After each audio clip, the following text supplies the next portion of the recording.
con Elisa y con Juan van a ser suficientemente amenos para en estas horas difíciles pues poder prestar atención. Bien, deciros que en mi doble condición de presidente del Consejo Social de la Universidad de La Rioja y de una empresa privada como la Compañía Logística Hidrocarburos, propietaria de la red de oleoductos y terminales de productos petrolíferos refinados más importante de nuestro país, supone para mí un honor tener la oportunidad de moderar la primera sesión de esta tarde sobre política de apoyo a la investigación en España y en la Unión Europea y el papel de España, el papel de la empresa y del sector privado en este punto. Aunque tenemos con nosotros a dos ponentes de gran relevancia para hablarnos de estos temas, como la asesora de la Oficina Económica de la Presidencia del Gobierno, Elisa Díaz Martínez, y el director general de COTEC, Juan Mulet, quisiera aprovechar mi posición de moderador para apuntar brevemente algunos aspectos sobre las políticas de apoyo a la investigación y el papel de la empresa y el sector privado que considero relevantes. Como se ha puesto de manifiesto a lo largo de las sesiones celebradas esta mañana, la innovación constituye un factor clave para garantizar la rentabilidad y expansión de las empresas, así como para aumentar la competitividad de nuestro sistema económico y, sobre todo, para incrementar el nivel de vida de la sociedad. Si bien la cultura de la innovación debe ser apoyada y asumida por toda la sociedad en su conjunto, es indudable que la colaboración entre la universidad y la empresa constituye el motor esencial para impulsar la investigación y la innovación de un modo productivo. Sin duda, un factor clave para que los proyectos de investigación tengan éxito y contribuyan realmente a un desarrollo económico y sostenible de nuestro país es la transferencia del conocimiento y el aprovechamiento de este para la innovación en el tejido empresarial.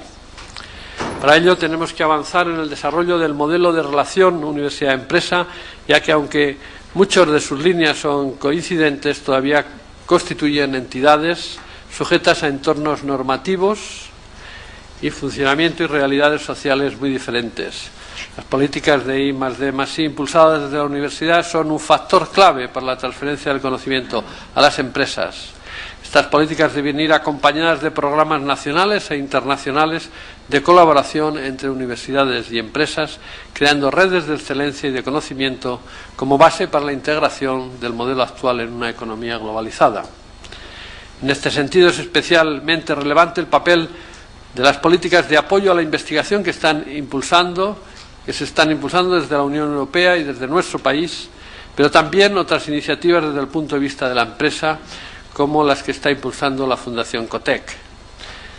Por ello, no debemos olvidar que la estrategia de Lisboa fijó el objetivo de convertir Europa en la economía basada en el conocimiento más avanzada y competitiva del mundo.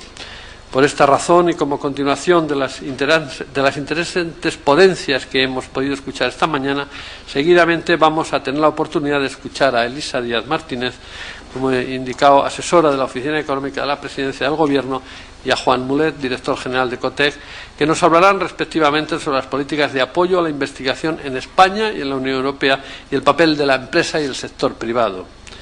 Después de sus intervenciones está previsto un coloquio en el que podremos profundizar en algunos de los aspectos más relevantes de sus respectivas ponencias. La primera intervención de esta sesión corresponde a Elisa Díaz Martínez.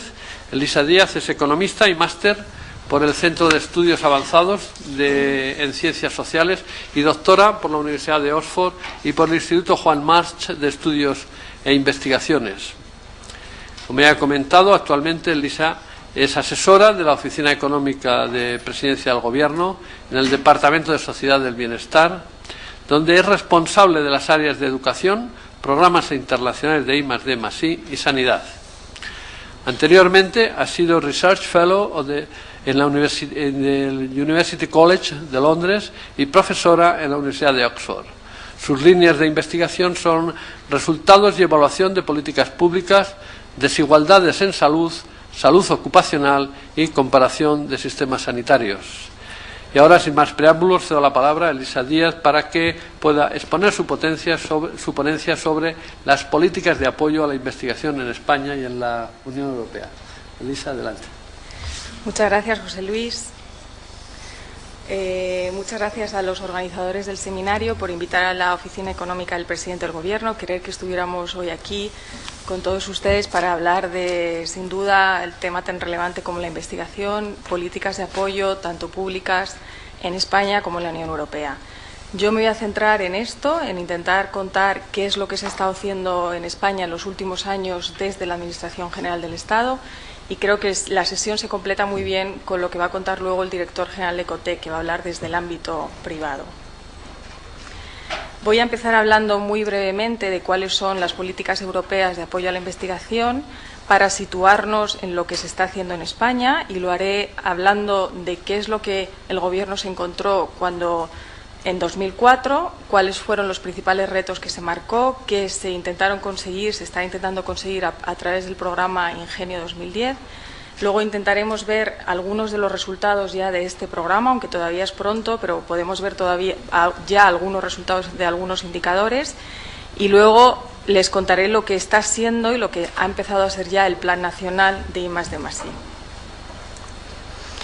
Bueno, como saben, las políticas europeas de apoyo a la investigación lo que intentan se diseñan para conseguir el objetivo de la estrategia de Lisboa, que no es más ni menos que intentar convertir a Europa en la economía basada en el conocimiento más competitiva del mundo. ¿Y cómo se quiere hacer esto? Pues a través del trabajo en tres líneas fundamentales: investigación, innovación, educación y formación. Estas tres áreas conforman lo que se llama el triángulo del conocimiento, y estas tres áreas se operacionalizan a través de una serie de programas. Investigación, fundamentalmente, el 7º programa marco; innovación, a través del programa marco para la competitividad y la innovación; y finalmente la educación y la formación a través de diferentes y diversos programas de educación y formación. Luego hay una serie de programas europeos, de fondos estructurales y de cohesión, que competen a todos ellos. El 7º programa marco de investigación, que estará en vigor hasta 2013, tiene dos objetivos que consideramos fundamentales. El primero es intentar hacer que la industria europea tenga una base científica y tecnológica más potente, más fuerte, y luego favorecer la competitividad internacional a través de una mejor investigación. Una investigación que esté además respaldando todas las políticas que se hacen sectorialmente dentro de la Unión Europea. El presupuesto de este programa marco ha aumentado muchísimo con respecto al anterior. El presupuesto es de algo más de 50.000 millones de euros, y esto significa anualmente el incremento. Pasamos de 4.400 millones en el 6º programa marco a 7.200 en el actual. Tiene muchas mejoras el actual programa marco, pero yo destacaría las siguientes. Es una visión de más a largo plazo. Pasamos de 4 a 7 años de trabajo.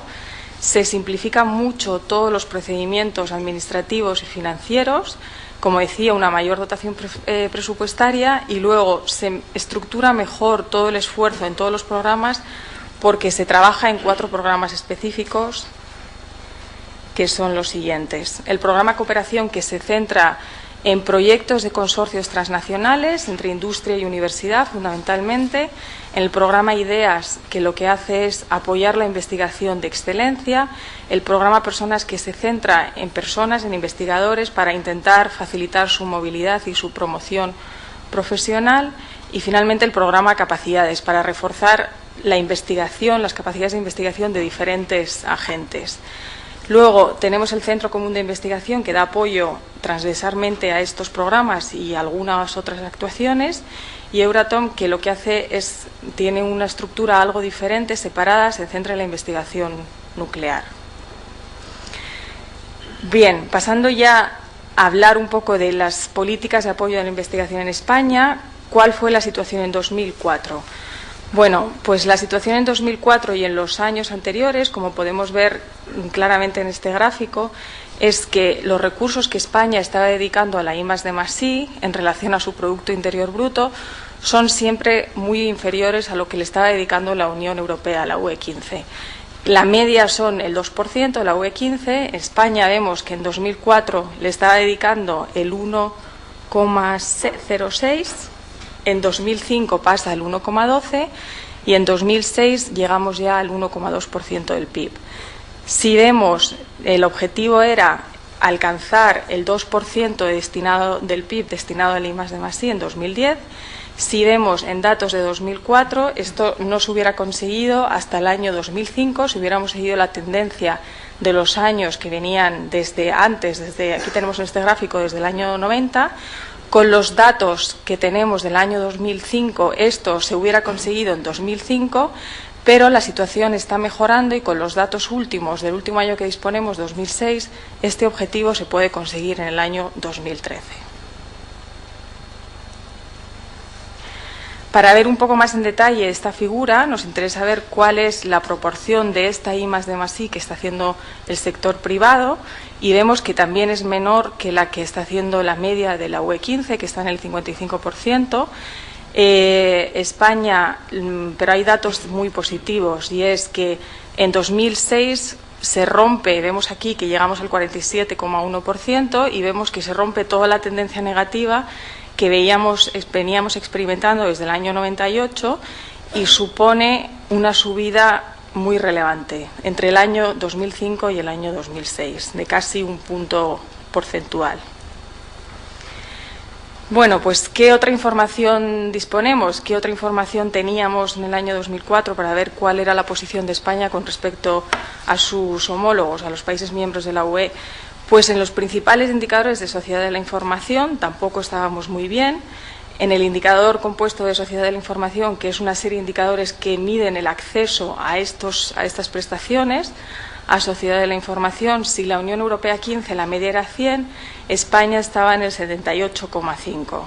En 2005 sigue esta tendencia un poco hacia la baja, baja hasta el 77, pero se consigue ya romper esta tendencia y que sea positiva e ir creciendo para llegar al 83,5 en 2006. El objetivo es que en 2010 conseguir el 100% de esta media de la UE 15.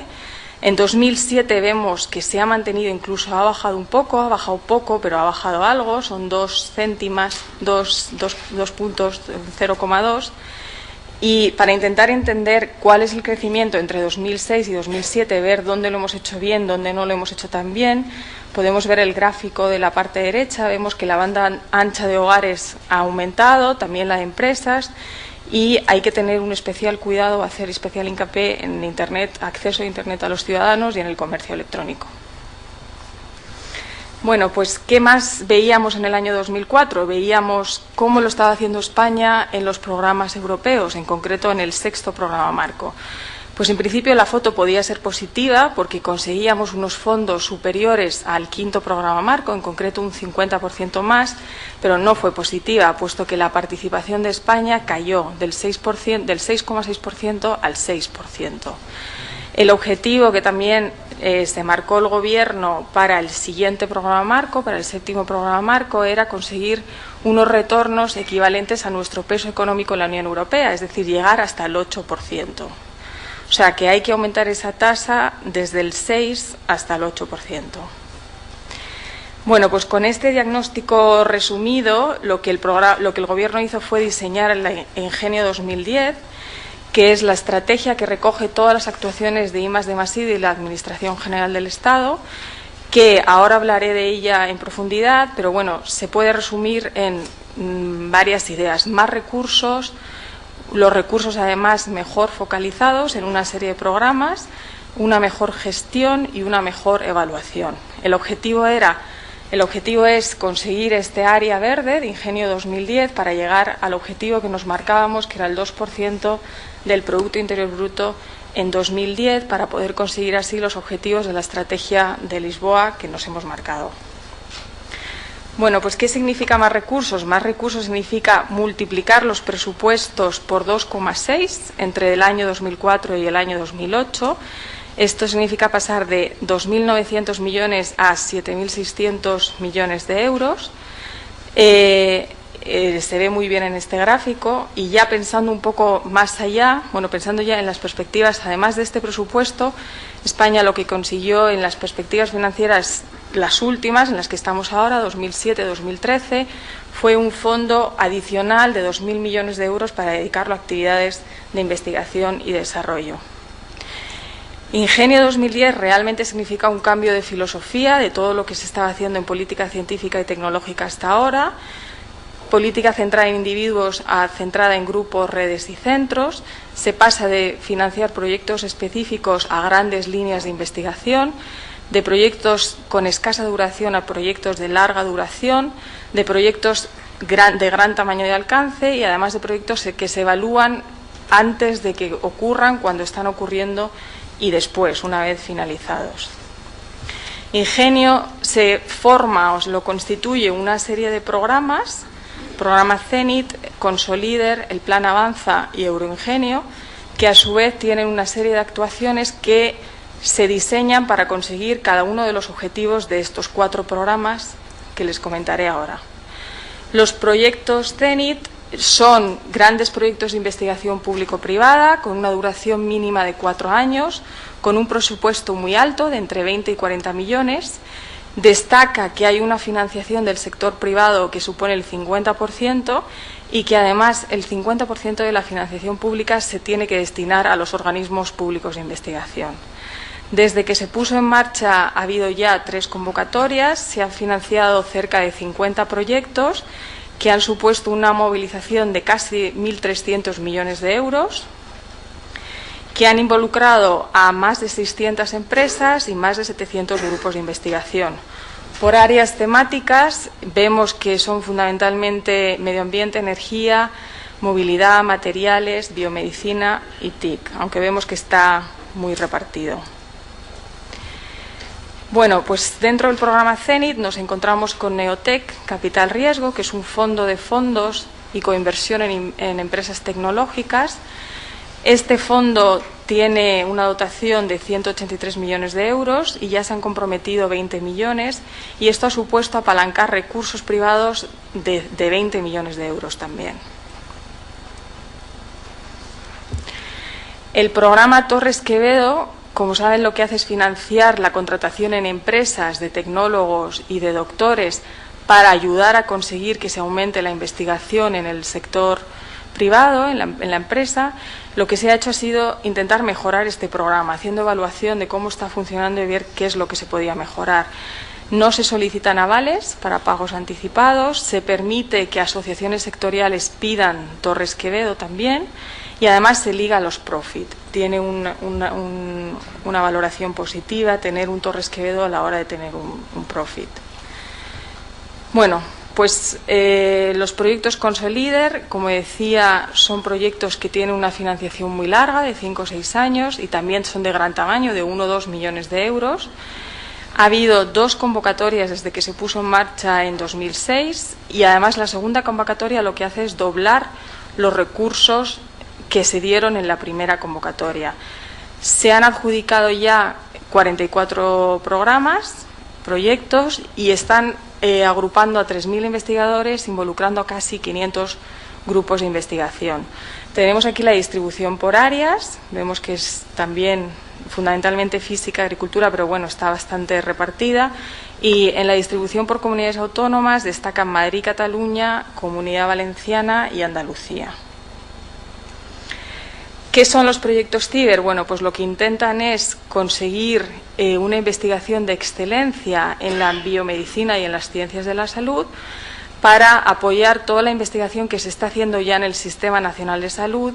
¿Y cómo lo hace? Pues a través de crear una serie de estructuras de investigación en red. Se han concedido ya 370 proyectos CIBER que se agrupan en 9 consorcios que trabajan en estas áreas que tenemos aquí. Han movilizado o involucran ya a 370 grupos de investigación, suponiendo más de 2.600 investigadores. Si vemos la foto por comunidades autónomas, también es parecida a las anteriores. Cataluña y Madrid se están llevando la mayoría, seguidos ya por Comunidad Valenciana y Andalucía. El programa I3 lo que intenta es dar estabilidad a profesores o investigadores excelentes. El año pasado, el año 2007, tuvo un presupuesto de algo más de 50 millones de euros. ¿Cómo se ha puesto en marcha? Pues a través de convenios con las comunidades autónomas, con los centros públicos de investigación. En el año 2006 y en el año se integraron cerca de 300 investigadores y en 2007 ha aumentado algo, 376. Aquí lo vemos también por comunidades autónomas, Madrid, Cataluña se están llevando el mayor porcentaje. Bueno, pasamos. El programa COSALIDER también se constituye o se forma por el Fondo de Instalaciones Científico-Tecnológicas, que se acordó en la Conferencia de Presidentes Autonómicos, que se habló de I+D+I en enero de 2006, si no recuerdo mal. ¿Qué es lo que se pretende hacer con este fondo? Bueno, pues intentar que se renueven todos los equipamientos y conseguir tener instalaciones científicas y tecnológicas en la frontera del conocimiento. Tuvo un presupuesto en 2007 de 215 millones de euros. El mapa son 24 instalaciones. En 2007 se aprobaron ya 11 y este año, en 2008, se van a acabar de aprobar o de comenzar ya las que quedan. Este es el mapa de las instalaciones por todas las comunidades autónomas y, como decía, en 2007 ya se ha presentado y se ha aprobado la propuesta de 10 de ellas. Hemos hablado ya de CENIT, de COSALIDER, pasamos ahora a hablar de la tercera pata del programa Ingenio 2010, que es el Plan Avanza, que se hizo para intentar converger en el indicador que veíamos de sociedad de la información con la media de la Unión Europea. Los presupuestos en 2007 fueron de 1.539 millones de euros y esto significa 3 veces más de los presupuestos que se tuvieron en el año 2004.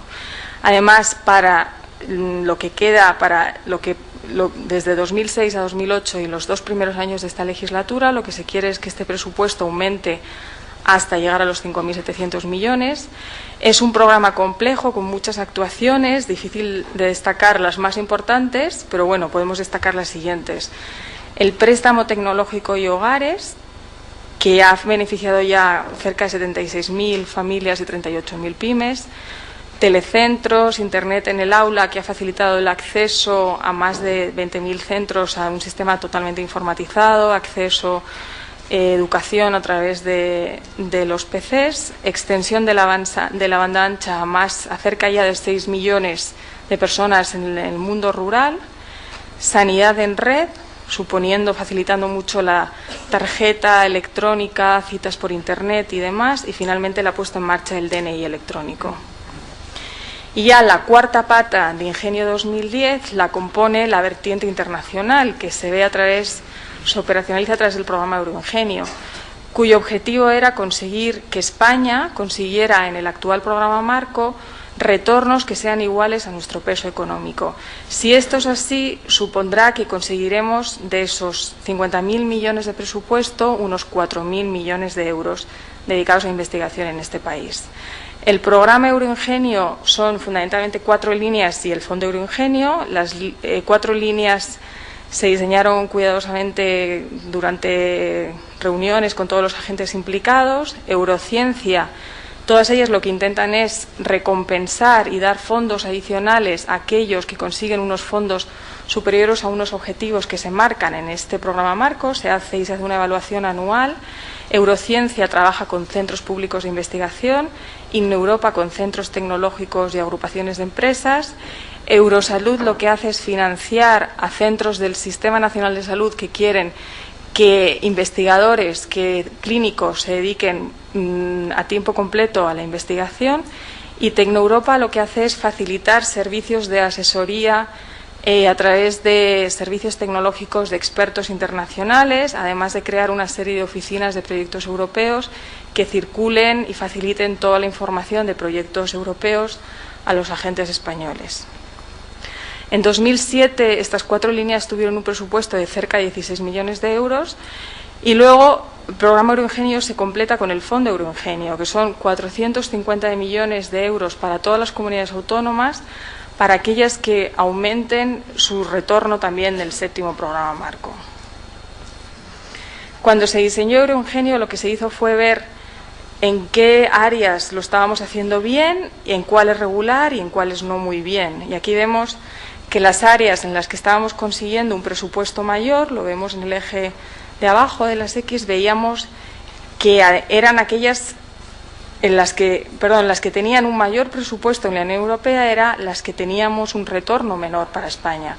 son las que hemos marcado con el círculo rojo, las que denominamos áreas prioritarias, aquellas en las que estamos dejando de poder conseguir más, puesto que tienen un mayor presupuesto y España está consiguiendo un retorno inferior al que le correspondería. El 7º programa marco ya lleva un año de funcionamiento, Euroingenio también lleva un año de funcionamiento, es pronto para hacer evaluación, pero hay que hacer evaluación continuamente, y lo que podemos saber con datos de enero de 2008, datos de participación, han participado ya cerca de 1.300 entidades, de las cuales cerca de 800 son empresas, que están consiguiendo el 40% de los retornos españoles, la universidad el 25%, y luego los que lo han hecho mejor, los que están aumentando más su participación, son los centros tecnológicos y las empresas. Por regiones, Madrid, Cataluña y País Vasco consiguen los 2/3 de los fondos que consigue España, y las que han conseguido aumentar sus retornos en mayor cuantía son Madrid, Extremadura y Murcia. Por áreas temáticas estamos consiguiendo retornos en algunas de las líneas que antes marcábamos como prioritarias. Se me ha ido ahora. Con lo cual son buenas noticias. Estamos aumentando retornos donde más lo necesitábamos. Tiki Nano. Aquí lo vemos de otra forma, las áreas en las que estamos consiguiendo los retornos, lo vemos en porcentaje de la UE27 y en retorno español. Es otra forma de verlo. Bien, Ingenio 2010 significa más recursos, significa líneas más focalizadas, pero también significa una serie de reformas legislativas que favorecen y facilitan que todos los agentes implicados hagan investigación y hagan desarrollo. Me gustaría destacar las siguientes, están todas aprobadas, no hay ninguna en trámite, esto no está actualizado. Destacaría el reglamento de la Ley General de Subvenciones, que reduce muchísimo todos los trámites burocráticos, la Ley de Agencias, que está facilitando la adopción de esta forma jurídica a centros de investigación, la Ley de Acceso Electrónico a la Administración, que va a facilitar y a mejorar mucho el funcionamiento y la relación entre ciudadanos y empresas y la Administración General del Estado, las diferentes administraciones, la Ley Orgánica de Universidades, que es lo que hace es intentar incentivar la transferencia tecnológica, facilitando la creación de empresas de investigadores que puedan irse al sector privado y luego poder tener oportunidad de volver a la universidad, la Ley de Investigación Biomédica, para hacer posible que todos los avances científicos sean posibles realizarlos en este país, la Ley de Contratos Públicos y la Ley de Impulso de Sociedad de la Información. Bueno, entonces Ingenio 2010, además de reformas legislativas, significa una serie de reformas en la gestión para poder mejorar el diseño de todos los programas relacionados con la investigación y en la evaluación y el seguimiento. Destacaría dos: SISE, el Sistema Integral de Seguimiento y Evaluación, y la red PIDIS. El SISE es un nuevo mecanismo que lo que hace es hacer un seguimiento estrecho y una evaluación continua de todos los programas de I+D+I. Fue calificado por la Comisión Europea como una de las fortalezas de Ingenio y como una de las fortalezas para conseguir los objetivos de la Estrategia de Lisboa en el año 2010 por España, y está teniendo ya muchas consecuencias en el diseño de la política científica de este país. Entre lo que hace es proponer medidas a la CICIT, al órgano que está coordinando toda la política científica y tecnológica. Podríamos destacar la sugerencia de separar presupuestos de I+D+I civil y militar, lanzar un programa como luego fue el programa Euroingenio e intentar incorporar a las comunidades autónomas al SISE. La RID PIDIS lo que hace es se detectó una falta de información a todos los agentes, sobre todo de información actualizada e información fácil de acceso, de ayudas de la I+D+I de todos los de la AGE, las comunidades autónomas y de la Unión Europea. Pues lo que hace la red PIDIS es dar atención telefónica, también internet y presencial, para dar información sobre todas estas actuaciones.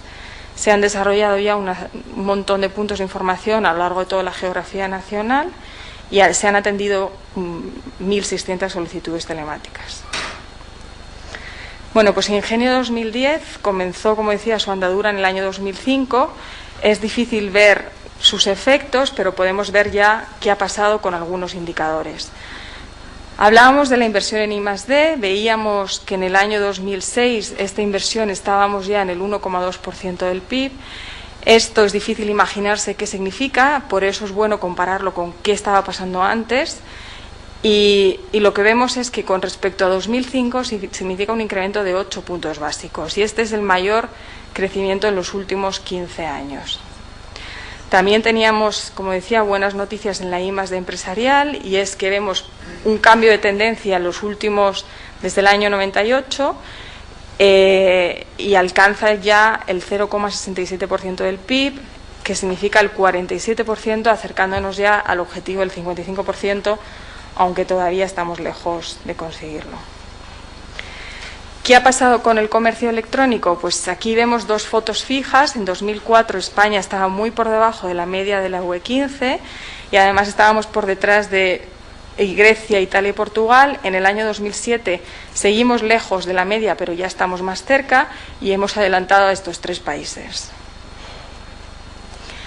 Bueno, el séptimo programa marco tenemos ya, como decía, resultados del primer año y son también positivos. Vemos que hemos mejorado tanto en el retorno, teníamos un 6% y hemos ya llegado al 6,5%, o sea que estamos consiguiendo acercarnos al objetivo del 8% al final del programa marco. Y no solo hemos mejorado en los retornos totales, sino que hemos mejorado en los proyectos que España está liderando, aumentando del 6,1 al 6,6%.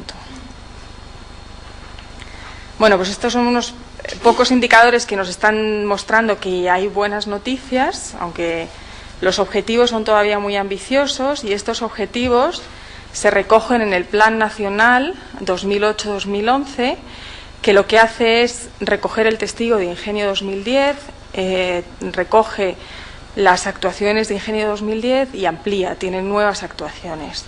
¿Qué es o cómo se diseña este plan? Pues se hace intentando que sea una estrategia de impulso a medio y largo plazo. El sistema científico y tecnológico del país fue aprobado en el Pleno de la Comisión Interministerial de Ciencia y Tecnología y también en el Consejo de Ministros. Yo destacaría las siguientes novedades. Mejora mucho la planificación a través de una programación de los recursos de forma plurianual. Simplifica mucho los instrumentos de gestión y de participación en el Plan Nacional. Crea la ventanilla única telemática, que lo que hace es recoger todos los sistemas de información de I+D+I de todas las diferentes administraciones y que se tenga acceso a ella a través de un punto único de acceso a través de Internet.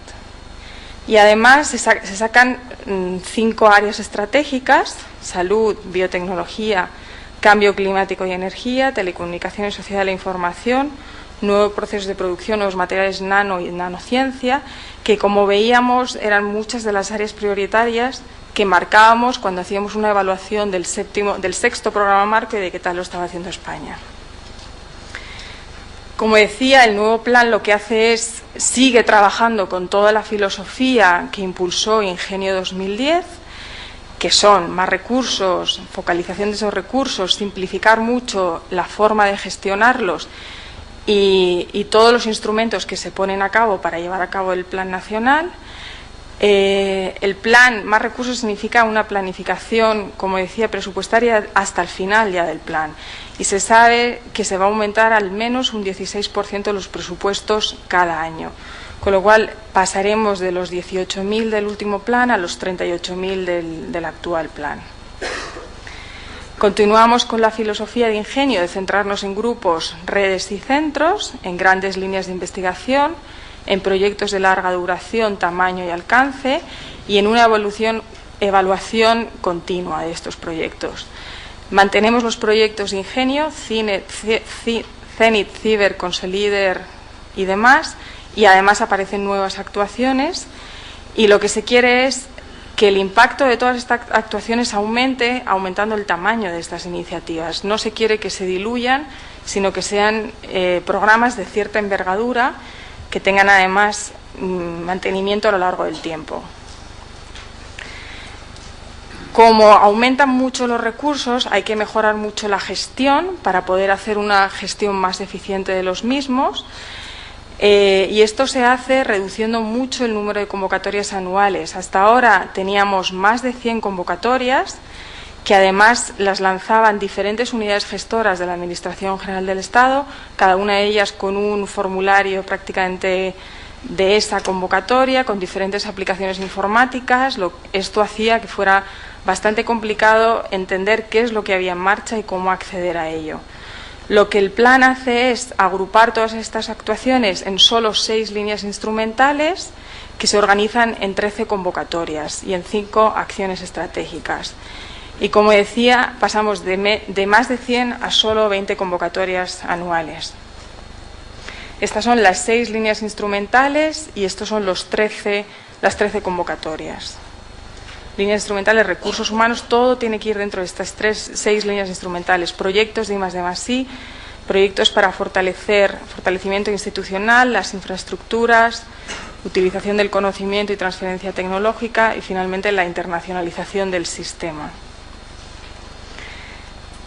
Como decía, el Plan Nacional va a acabar con esto que está pasando ahora, de que cada organismo lo que hace es gestionar sus ayudas de I+D+I con un sistema propio de gestión.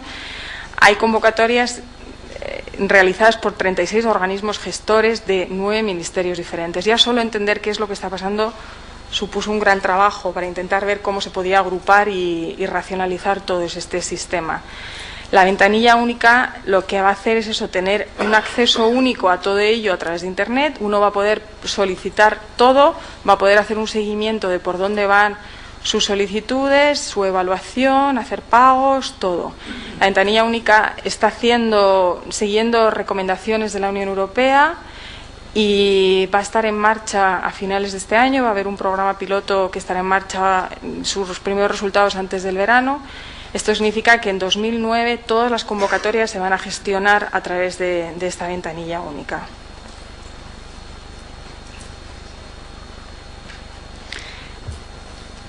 Para darle un poco más de vertiente internacional, completar pues, como el contenido que estábamos teniendo de toda la charla, qué es lo que está pasando con el programa nacional y con la internacionalización de la I+D+I. Bueno, pues lo que se hace es recoger 3 de las líneas de Euroingenio, o sea que se mantiene Euroingenio, pero se incluye dentro del Plan Nacional para que no haya diversificación y que esté todo dentro del Plan Nacional. Y lo que se quiere es seguir promoviendo la participación de España en el 7º programa marco a través de estas actuaciones.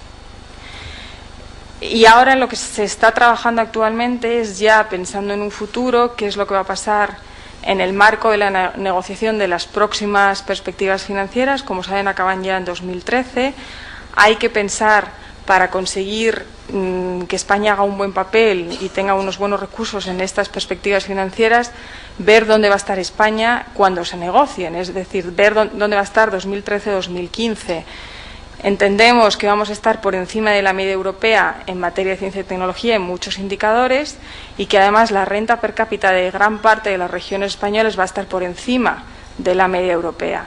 Así que teniendo todo esto en marcha, todo esto en cuenta, lo que tenemos que hacer es diseñar una estrategia que nos ayude a conseguir los máximos recursos. Se está todavía en ello, pero bueno, las líneas en las que se está trabajando son estas 4 que destacamos aquí. Como nosotros vamos a tener, lo más probable es que consigamos más recursos si impulsamos el programa marco de innovación y competitividad. Tenemos que intentar también potenciar todos los fondos que se consiguen de forma competitiva frente a las políticas de renta. Enfocar todos los instrumentos de cohesión más hacia la tecnología que hacia las infraestructuras. Creemos que las infraestructuras ya se van a superar y hay que pensar ya más en la cohesión en temas de tecnología. Y luego habrá que ver si hay que revisar el papel de España en las JTIs y ver si hace falta trabajar en esa línea. Y ya está, aquí lo dejo. Muchas gracias.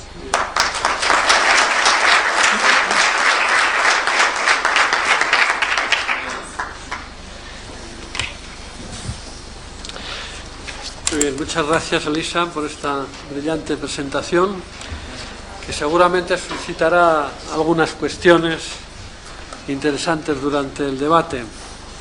También gracias por haberte ajustado al tiempo, lo cual nos va a permitir tiempo suficiente para el debate.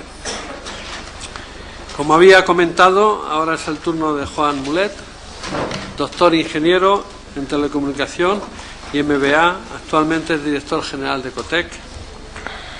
Como ustedes saben, Cotec es una importante fundación empresarial cuya misión es el fomento de la innovación tecnológica en España. Por otra parte, Juan Mulet ha sido consejero director general de Amper Programas, director general adjunto de Telefónica I+D y director de I+D de Telefónica. También es profesor titulado de la Universidad Carlos III de Madrid y fue profesor titular también de la Universidad Politécnica de Madrid. Además, ha formado parte del Consejo de Administración de diferentes empresas y forma parte del Consejo Asesor de la Comisión Interministerial de Ciencia y Tecnología, del Consejo Asesor de Telefónica I+D y del Consejo Social Farmaindustria. Asimismo, Juan Mulet es académico de la Academia Europea de Ciencias y Artes y miembro del Alto Consejo Consultivo del Instituto de Ingenieros de España. Como ven, una amplia experiencia en el sector de la innovación y la tecnología, que seguramente serán algunos de los aspectos que resalten en la presentación que ahora nos va a exponer Juan. Por lo cual, tuya la palabra. Muy bien. Muchas gracias. Buenas tardes a todos. Pues vamos a ver, la presentación que me toca es una de las que me pide de vez en cuando Paco Michavila. Yo siempre cuando me pide algo estoy dispuesto a aceptar porque estoy seguro que me hará pensar. Realmente, como ven, el título de la presentación es algo como el papel de la empresa y el sector privado, y si van más arriba se encuentran con políticas y mucho más arriba con la movilidad entre Estados Unidos y Europa. La verdad me quedé un tanto perplejo cuando empecé a pensar en qué podía contar aquí. Hice un pequeño análisis, llegué a una conclusión y después de este análisis la conclusión me di cuenta que tenía quizá una tercera parte de la conciencia preparada, porque evidentemente la empresa española tiene una estructura muy diferente de la europea, entonces no tenía mucho sentido pensar de lo que podía ser la empresa, o si podíamos hacerlo, pero aportaría poco a nosotros si nos referíamos solamente a la empresa europea. Entonces dije, nada, vamos a ver, como tenía ya visto cómo estaba la situación en España, vamos a hablar de España y vamos a ver qué papel puede tener en este tema de movilidad la situación empresarial española. Ya tenía una tercera parte, porque la segunda parte me parecía que era obligado analizar cómo estaba la situación del capital humano, de lo que estamos hablando, y finalmente qué es lo que está pasando con la investigación empresarial en España. O sea que serán los tres bloques que voy a contar ahora. Me pareció mucho más que atenderme quizá al texto, porque después podemos hablar, si quieren, de los datos de Europa, que, en fin, que se parecen un poco a lo que después podríamos utilizar aquí, porque la estructura es muy distinta, como vamos a ver ahora inmediatamente. ¿Cuáles son entonces las características de la empresa española? Yo creo que una de las cosas, cuando estamos hablando de lo que estamos hablando durante todo el día, es este de aquí. Esto es el peso porcentual de las industrias manufactureras de alta y media alta tecnología en el valor añadido bruto industrial español. ¿Qué nos encontramos? Pues evidentemente que los productos de alta tecnología manufactureros es del orden del 5% y los de media alta tecnología es del orden del 25%.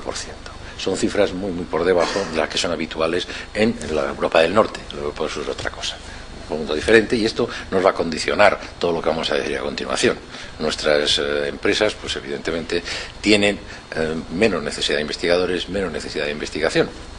Esto es un hecho en el que tenemos que tener en cuenta siempre. ¿Es buena la situación? Probablemente no, pero es la que tenemos.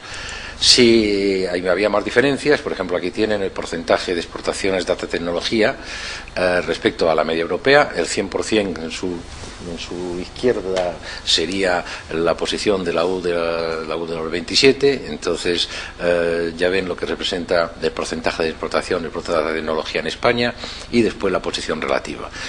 Representamos escasamente el 30% de la situación europea. Más de lo mismo, nos encontramos en la situación que estos sectores están. Si hablamos de lo mismo en cuanto al empleo, pues encontramos más o menos la situación.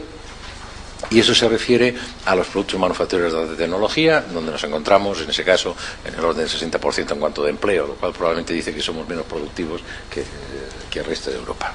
Más a más. Sí, y esto quizás es importante, los servicios de alta tecnología estamos mejor. Es decir, en cuanto a servicios, estos servicios de alta tecnología, me refiero siempre, nos encontramos bastante más cerca de la media europea, pero en fin, también por debajo. Lo que pasa es que en ese caso probablemente estamos mejor. De acuerdo, si analizamos más la situación de la empresarial española, pues aquí tienen lo que llamamos nosotros la intensidad de I+D, es decir, el porcentaje de gasto en I+D sobre el valor añadido bruto de los diferentes sectores españoles. Aquí tienen, en primer lugar, lo que se ve en esta gráfica es que es tremendamente heterogénea, que hay valores relativamente importantes cuando lo vemos solitos aquí, y otros que son francamente bajos, lo cual viene a decir más de lo mismo. Tenemos una estructura que se diferencia más de lo que puede haber, porque esto sería la referencia que tendrían que tomar. Esto es la intensidad en I+D. En ese caso un poco diferente en términos de facturación, pero bueno, la cosa no es tan diferente para lo que nos interesa, de los diferentes sectores de las 1000 grandes empresas. Como han visto, nos asustábamos porque había unos puntos que estaban en el 7% en el gráfico anterior. Aquí vemos que llegan a los 13,3, donde más, y cuando estamos en los valores pequeños, en los sectores, digamos, menos intensivos en tecnología, pues la diferencia sigue siendo igual de grandes. Bueno, pues entonces, ¿qué es lo que esto quiere decir? Pues que evidentemente la industria española, con la estructura que tiene, la empresa española que tiene, pues es una industria, como todos ustedes sabían ya, pero aquí lo vienen con datos, poco demandante de esfuerzo en I+D, pero es lo que tenemos y no hay más vueltas que darle. Esto es un ejercicio que tiene mucho que ver con lo que estaba contando Elisa hace un momento, y es un ejercicio que no le voy a marear porque además supongo que no se ve demasiado, pero el resultado es el que viene aquí abajo. Esto es un modelo, debo confesar que no lo hemos hecho desde hace tres años y medio, lo estamos haciendo ahora de nuevo. El ejercicio es el siguiente.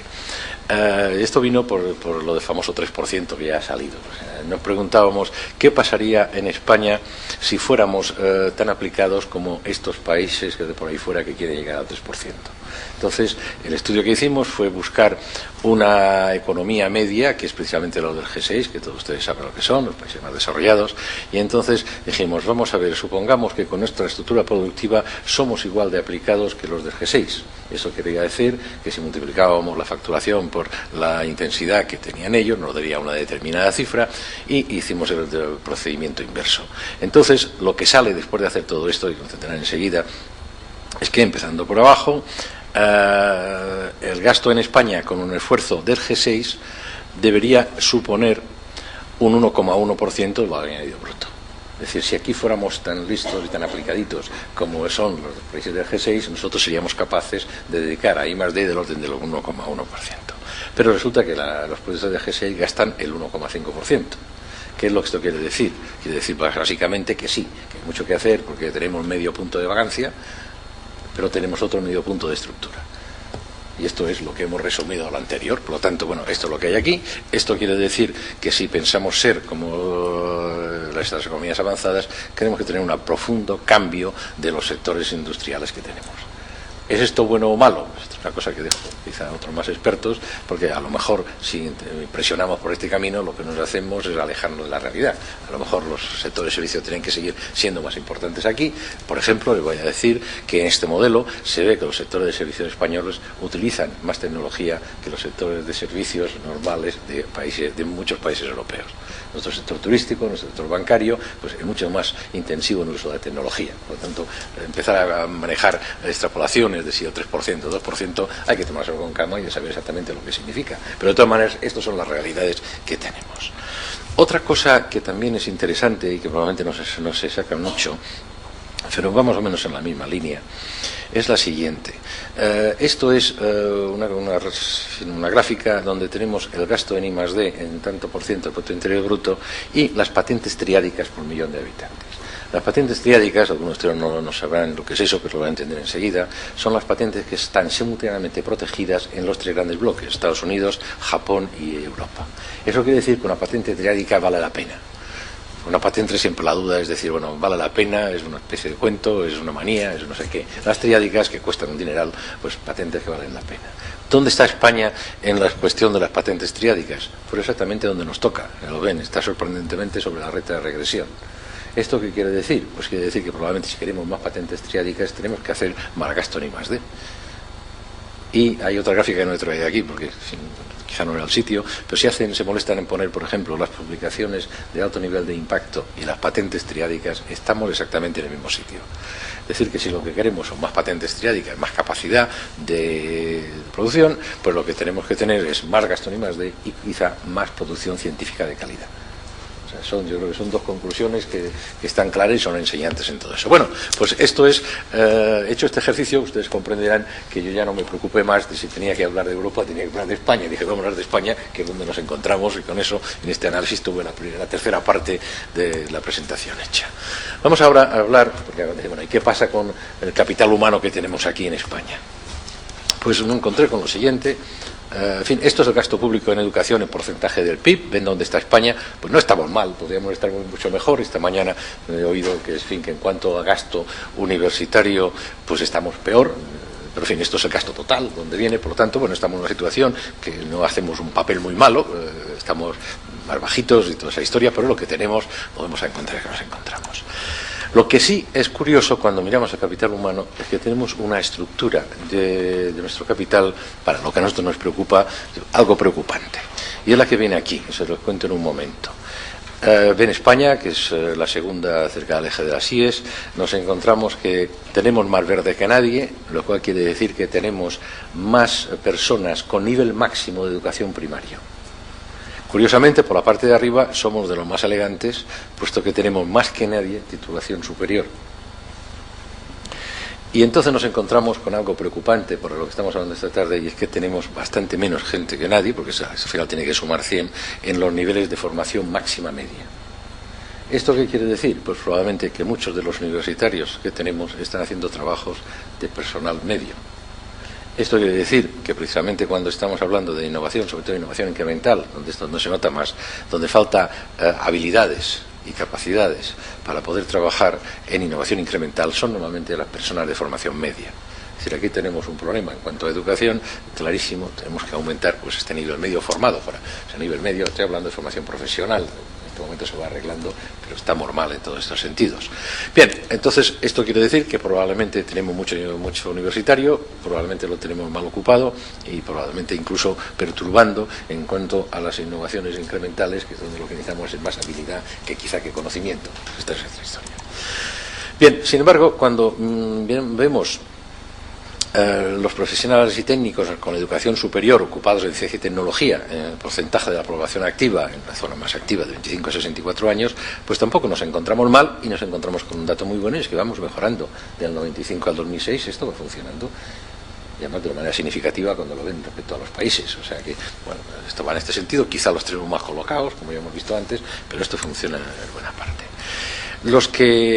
Otra cosa también que va a peor, también parece que esta mañana lo he oído por aquí y ahora está en los periódicos casi todos los días, el porcentaje de graduaciones en ciencias e ingeniería sobre el total de graduaciones en España no está mal, va subiendo, pero es un problema que tienen todos los países, nuestros Estados Unidos, sobre todo los americanos esta mañana, que está mucho peor que nosotros, bueno, puede tranquilizar, pero poco. Pero vamos, la situación nuestra no está del todo mal, estamos en la vida que está ocurriendo y los valores son buenos. Bien, entonces, después de todo esto, yo creo que en cuanto a así como en la estructura empresarial la que teníamos, no debe preocupación en cuanto al capital humano que tenemos. Yo creo que la cosa no preocupa, tenemos esta pequeña diferencia. Bueno, ¿qué pasa entonces con la investigación empresarial en España? La situación se puede resumir en dos palabras diciendo estamos bastante mal pero vamos bien. Y vamos bien porque lo ven aquí, ya ha salido antes, Elisa ha puesto en las gráficas, aquí tenemos la evolución del número de investigadores, está creciendo enormemente en los investigadores empresariales. Este año último ha habido una incorporación por primera vez de 5.000 investigadores a las empresas, frente a 1.000 solamente del sistema público. Está funcionando. Después veremos qué es eso de investigadores empresariales, pero vamos a ver las cifras que podemos manejar y que podemos comparar. Por lo tanto, esto va subiendo. Esta subida se corresponde, como todos ustedes saben bien, con el gasto en I+D empresarial. Lisa lo ha comentado antes, este año ha subido un 20%, pero llevamos subiendo, porque Lisa presentaba una gráfica que era un poco preocupante, para mí, no para ella, y era que estaba utilizando, cuando se utilizan indicadores con numerador y denominador, pues alguna manera es variar el numerador del denominador según convenga, y como el gasto público ha aumentado enormemente, el gasto empresarial no tanto, durante una serie de años, entonces la gráfica hacía así. Pero lo cierto es que en España llevamos desde el año 94 subiendo por encima del 10% anual el gasto empresarial en investigación y desarrollo. Cualquier macromagnitud, subiendo durante más de 10 años al 10%, es una subida francamente importante. Una subida que solamente se puede explicar por una cosa, contrariamente a lo que decíamos al principio, y es que hay verdaderas razones de mercado que hacen que la I+D empresarial tiene que subir. Y está subiendo. Y sube al 10%. Este año último ha sido al 20%, una cosa excepcional, quizá probablemente empujado por los programas que hay ahí. Yo creo que los seguiremos viendo, pero la subida ha sido importante. Y se corresponde con la evolución del número de investigadores que va teniendo la empresa española, que sube de esta manera. Bien, ahora resulta que cuando miramos a los investigadores totales que tenemos en España, decíamos que estamos mal, y aquí se ve claramente, sobre todo en la parte roja, que son la parte de las empresas. Esto es el número de investigadores por 1000 personas empleadas en la administración y en la empresa, o sea, público y privado, en el año 2005. Como ven, en cuanto a valor absoluto no estamos mal, pero en rojos estamos francamente mal cuando nos comparamos con Europa. He dicho antes que subíamos muy bien, que habíamos incorporado 5, pero aquí que nos encontramos que tenemos lo rojo, pues por decir casi la mitad de lo que tienen los demás países, mientras que en total no estamos del todo mal. Bueno, entonces aquí uno se puede entretener en hacer experimentos y ver qué ocurre, pero quizá antes uno se puede preguntar, bueno, ¿y los investigadores esos que son tan poquitos en el mundo empresarial y que están bien, como han visto en el sistema público, cómo van de medios? Pues nos encontramos algo que quizá tranquiliza con lo que les decía al principio, que estamos yendo bien. El investigador empresarial español cuenta con recursos muy parecidos a sus colegas europeos. No le pasa lo mismo al investigador público. El investigador público no tiene dinero, lo que quiere decir que no tiene ayudantes, no tiene instrumentación, no tiene no sé qué. La empresa, en esta subida que lleva espectacular desde hace más de 10 años, se está preocupando de que sea consistente y está poniendo los medios necesarios. Aquí con paridad de compra, que esto está simplemente, como ven aquí, en estos términos, 217 frente al máximo de Italia, que podríamos discutir qué significa esto, o de Alemania con 248. Por tanto, es relativamente razonable, por decir que la investigación empresarial va subiendo y va subiendo de una manera consistente durante todos estos años.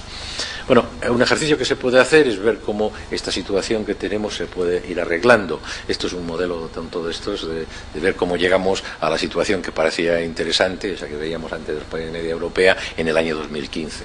¿Qué es lo que tiene que pasar? Pues evidentemente los investigadores empresariales tienen que subir de una manera curiosa y los investigadores públicos pues tienen que mantenerse o no subir en número. Claro, esto es una manera de contar las cosas. Quizá la cosa real sería, y lo ideal sería, que una buena parte de los investigadores del sistema público pasaran a las empresas, fueran sustituidos por otros nuevos y que entonces los de la empresa crecieran también. Por lo tanto, no es verdad que haya que dejar, sería horroroso dejar el sistema público parado, sino que hay que poner medios y forzar, que después hablaremos de esto, forzar que los investigadores públicos pasen al sector privado y vayan ser sustituidos por otros para mantener la cantidad. Pero esto es lo que sale haciendo un ejercicio para en el 2015 estar más o menos como correspondería. Y esto está convertido precisamente en incrementos anuales, en la gráfica anterior. Y curiosamente van a ver, por eso decía que vamos bien, porque este año, en el 2006, que son los últimos datos, para ir, según esta gráfica, teníamos que haber incorporado 4.790 investigadores empresariales y hemos incorporado con más de 5.000. No sé si esto continúa adelante, pero vamos a pensar que sí, y entonces esta gráfica se cumpliría. Pues va lo mismo, estamos mal, pero vamos en un camino que las cosas van más o menos bien. Claro, cuando llegamos a este punto, la pregunta es, y yo creo que es lo importante para España, para la situación española, del tema de hoy. Es decir, ¿cómo conseguimos que estos investigadores públicos que estén en España, o quizá investigadores que públicos o privados que estén en el extranjero, vengan aquí a trabajar a España y aumenten el número de investigadores privados en estos números que tenemos antes? Porque claro, estos 5.000, cuando lo estamos analizando un poco de cerca, y es lo que decía antes, que hablaríamos del concepto de investigador empresarial, es personal titulado, esto sí que lo es, incorporado a las empresas para actividades de I+D empresarial, lo cual no quiere decir que sean estos investigadores que están en el sistema público. Evidentemente son pocos doctores, ahora hablaremos de esto, son personal con relativa poca experiencia, pero que trabaja en una investigación empresarial, que también es lo que da de sí la investigación empresarial. La investigación empresarial no es investigación académica, y la manera como un investigador académico puede ser un investigador empresarial, pues es algo que podemos discutir esta tarde después. Bueno, ¿cuáles son las características de la investigación empresarial? En primer lugar, hay gente que le llama así, a mí me gusta, la investigación empresarial es una investigación de síntesis, que está orientada básicamente al desarrollo de productos y procesos, es claramente multidisciplinar y está orientada a resultados a corto plazo. Y se llama de síntesis porque no es una investigación que intente buscar grandes razones y grandes cosas, sino sintetizar, encontrar el conocimiento donde sea y aplicarlo a los problemas que vienen aquí. Además, es una investigación que está muy apoyada en métodos de gestión, lo cual quiere decir que necesariamente tiene necesidad de disponer de recursos y que tiene además, una cosa probablemente al principio algo terrible, que tiene una disciplina empresarial. Ahí no se trata de hablar de eficacia, es decir, no se trata de hablar de grandes resultados, sino de eficiencia. Se trata de llegar a un resultado en un plazo sensato, en unos costes sensatos, etcétera, etcétera. Entonces, la pregunta es de qué manera el investigador que está acostumbrado a trabajar en el mundo académico le puede ser atractivo o no, o le puede interesar, o se puede encontrar a gusto en el trabajo de la investigación empresarial. Y estos son unos problemas que hay que... Probablemente, yo creo que es un problema claramente de política, porque quizá de alguna manera habría que incentivarlo, no sé cómo, si lo que queremos es lo que hemos visto en la gráfica anterior, porque en principio, y esto también se podrá discutir después, en principio será más eficiente un investigador formado en el mundo académico con una buena preparación para trabajar con la empresa, más eficiente quizá que uno recién titulado que se le pone a hacer trabajos de I+D empresarial, que son diferentes de los otros. Bueno, también volvamos lo mismo, decir que estamos mal, pero vamos bien. En Cotec nos ha preocupado desde siempre la acción que ahora se llama Torres Quevedo. Torres Quevedo es una especie de transformación, en ciertos sentidos, de una acción que se llamó Incorporación de Doctores a la Empresa, que se llama Accionide. El Accionide se hacía exactamente para lo que he comentado antes, para forzar el paso de investigadores formados en el mundo académico para que pasasen al mundo empresarial. La Accionide ocupó, si mal no recuerdo, que fue entre los años 97 y 2001, me parece que se manejaron del orden de números redondos unos 500, algo más de 500 doctores, unas 300 y tantas empresas que participaron.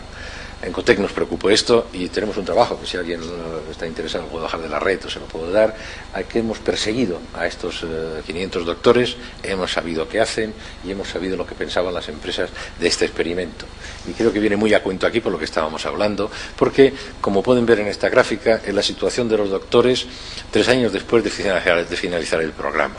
Como ven, el 56% trabajaba en la empresa 3 años después, había incorporado, un 12% seguía en el sector, por lo tanto estaba, y un 19% dejaron la empresa cuando acabó la ayuda, pero comprobamos que la mayoría de ellas continuaban en el sistema productivo, no habían vuelto a la enseñanza, se encontraban muy a gusto aquí.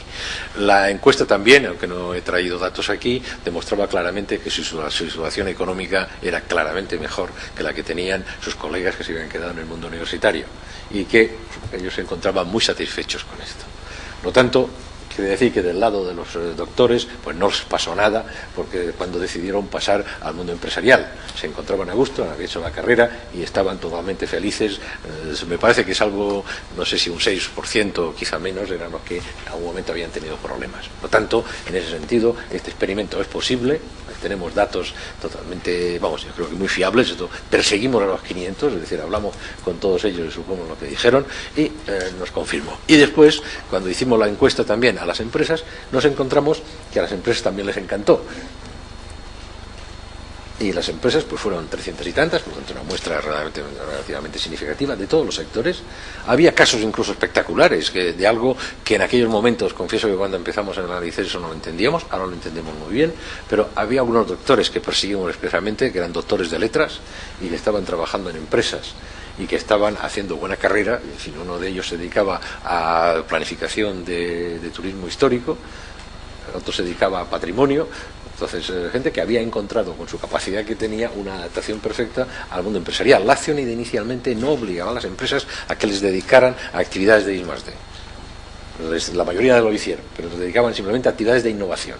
Es decir, la ayuda se daba para una actividad de innovación que había que demostrar que era poner conocimiento a trabajar, no a crear conocimiento, si lo creaban mejor, ¿no? Bueno, pues aquí ven cómo salió la situación de las empresas, pues como ven, solamente estuvieron bastante satisfechas un 1,3, si coinciden con el 6% de los doctores, esto no lo tenemos claro, porque me parece que algo había de esto.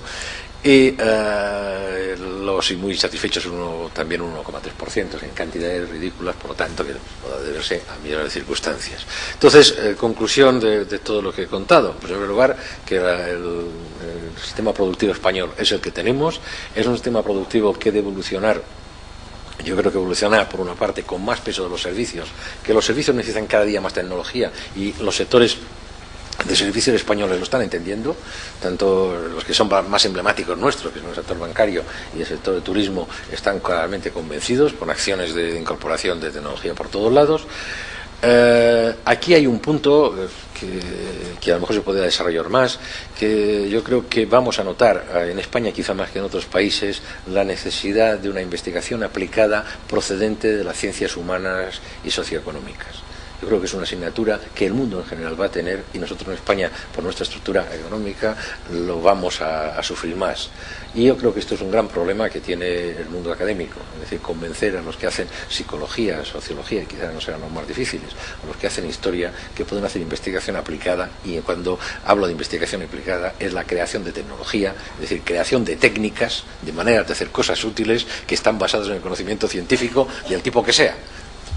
La tecnología no solamente viene de la física o de la biología, debe venir, y cada vez para sectores como los nuestros será más importante, que vengan de la psicología para conocer bien la psicología del turista, que vengan de la historia para poder tener contenidos que cada día serán más importantes. Es decir, hay todo un mundo ahí que en España en ese caso nos vamos demasiado atrasados porque todavía el mundo no está demasiado avanzado, pero es una oportunidad que probablemente no deberíamos perder. Y después, lo siguiente es que yo creo, desde el punto de vista de formación, por lo menos al nivel de las macrocifras que manejamos aquí, no parece que haya excesivas preocupaciones hoy por hoy. Y la investigación, como les decía, en España empresarial, pues es algo que funciona, que además va a favor de lo que pide el mercado, y es la única explicación que tenemos aquí. Es decir, y se ha visto, este 20% del último año seguramente es consecuencia de las políticas que se han aplicado últimamente, pero el 10% de antes probablemente no era por estas políticas, sería por otras, pero sabemos que entonces no había tantas. Probablemente será simplemente la presión del mercado que obligaba a todo el mundo empresarial a moverse. Hoy en día la competitividad no perdona y cada día es más fácil pues de encontrar más empresas que esto lo van entendiendo y lo ponen en marcha. Y finalmente, otro punto importante es que el trasvase del mundo académico al mundo empresarial, por lo menos en la Accionide, se vio que era posible, era positiva y que además funcionaba bien. El problema de la Accionide es que se desvirtuó y entonces ya no se sabe muy bien lo que en el momento en que se quedó, porque se abrió a tecnólogos, tuvo unos años de limitación a las regiones de objetivo 1, con lo cual pues esto que empezó de esta manera con estos tipos concretos, pues probablemente ha seguido funcionando igual, pero no lo hemos analizado. Y esto era todo lo que tenía.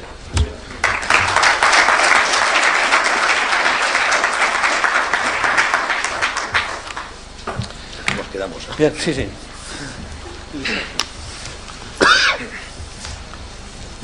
Muchas gracias, Juan, por tu completa presentación, y tal como estaba establecido, pues pasamos al coloquio, así que si hay alguna pregunta, pues adelante.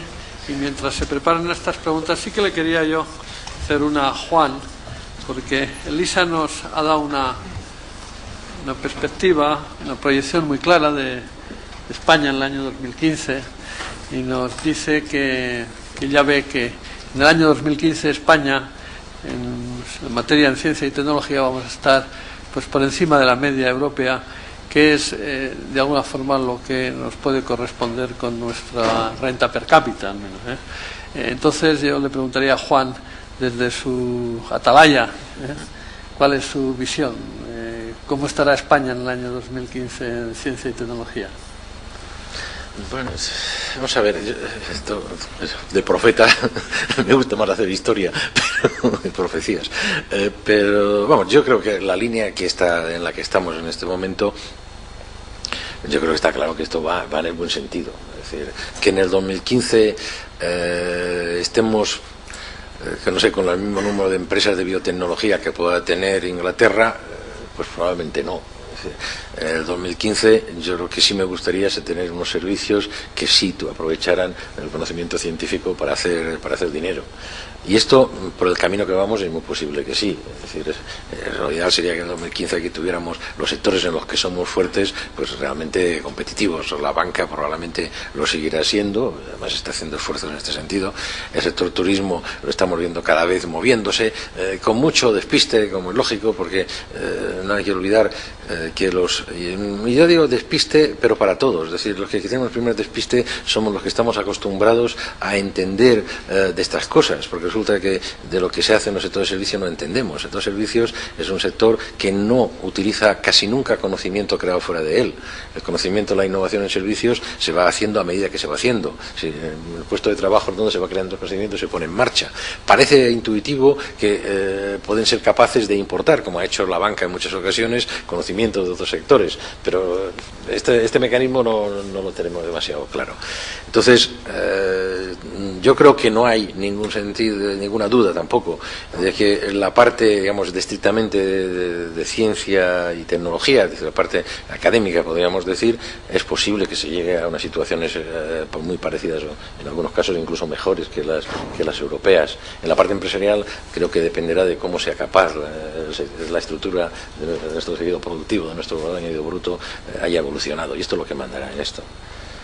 Tú insistes mucho en la banca, en estos sectores, pero también yo creo que tenemos sectores como las telecomunicaciones, como la energía, donde España yo cuando hablo de servicios, yo hablo de banca porque es lo que no tenemos datos más claros.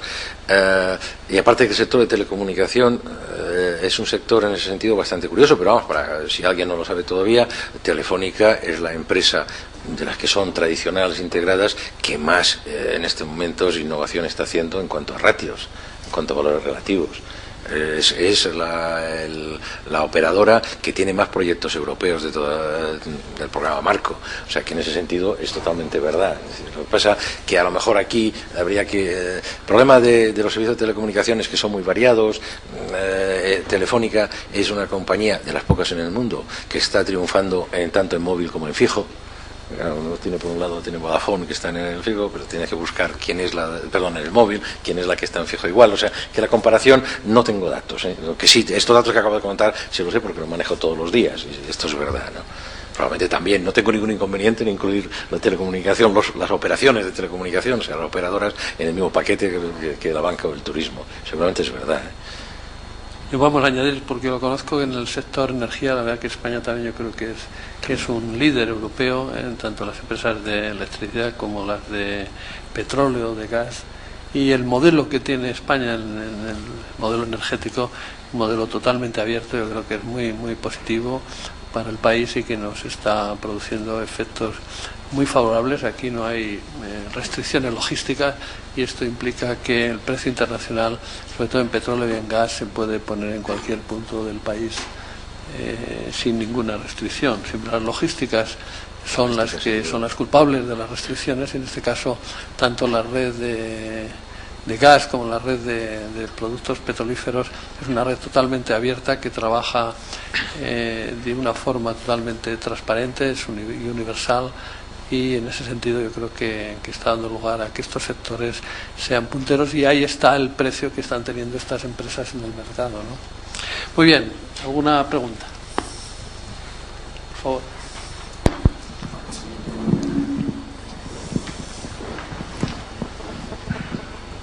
Hola.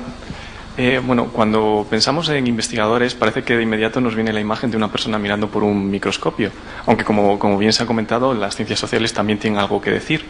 De hecho, yo me preguntaba si desde una perspectiva del gobierno se ven las ciencias sociales como un campo en el que se puede avanzar. Me he fijado en las cifras que se han enseñado en el Consolider, y a pesar de que las ciencias sociales en España son, sobre todo en el sector universitario, más importantes que las, o por lo menos van a la par con respecto a las ciencias duras, solo tienen 2 proyectos sobre todos los proyectos que se han concedido. Me pregunto si es un fallo por parte de la gente de las ciencias sociales o una falta de reconocimiento por parte de la sociedad o de los gobiernos.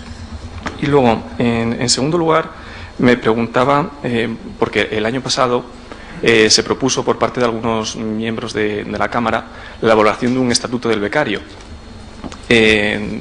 Sobre todo iba a afectar a gente que se encuentra ahora en puestos de investigación, pero que no tienen ese reconocimiento. De hecho, es gente que está sustituyendo plazas de investigador, pero no tienen ningún tipo de reconocimiento.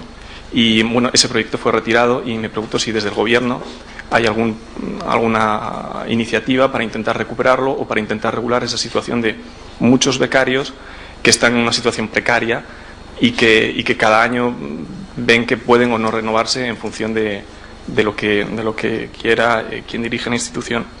Y en último lugar, sobre todo con respecto a los gráficos y las proyecciones que han hecho con respecto a 2015, me preguntaba qué debería ser prioritario para España, porque se ha recalcado mucho la idea de que deberíamos tener más investigadores, pero también tenemos una cantidad de recursos limitada. ¿Qué es preferible, tener 2 investigadores a 1.500 euros al mes o 3 investigadores a 1.000 euros al mes? Es decir, ¿qué proyecto es preferible para España? ¿Uno en que haya una mayor cantidad de investigadores o uno en que las condiciones de los investigadores sean mejores?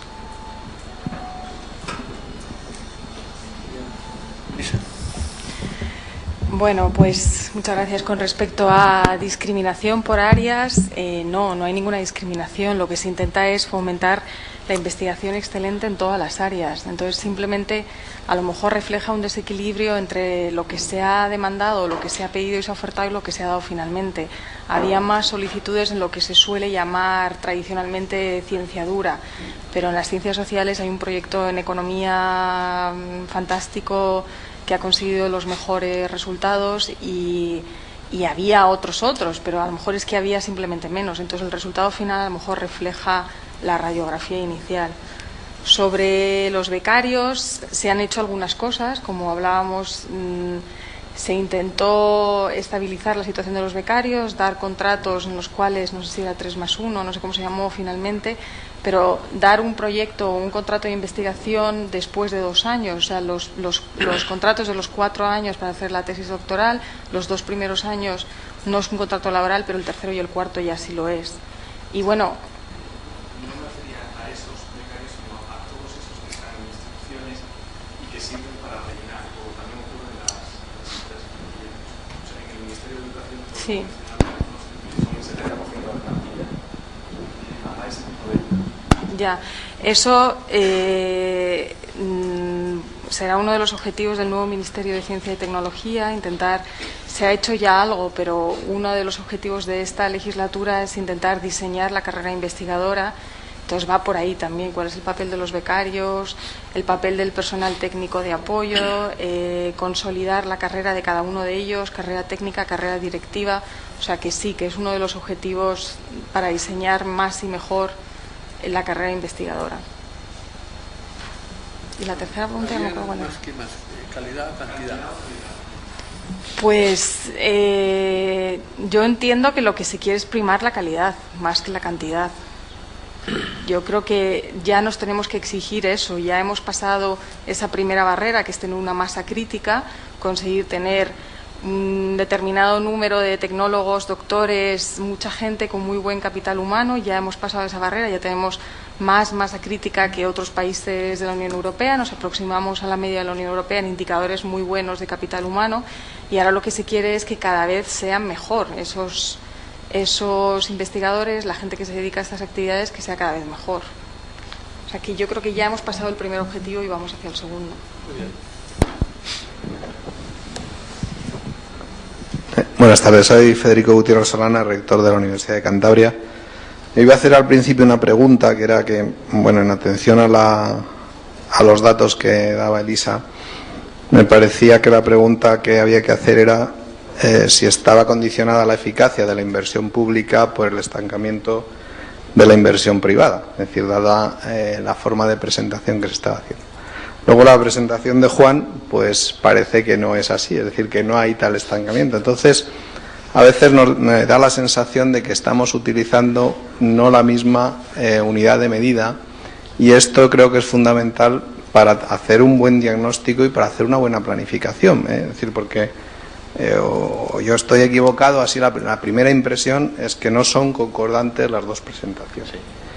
Entonces, quizás es porque estamos, ya digo, con distintas unidades de medida. Entonces, una de las primeras que se me ocurre es, cuando habla la industria de investigadores, ¿qué nivel? Es decir, ¿cuál es el perfil de los investigadores? ¿Son todos doctores? ¿No?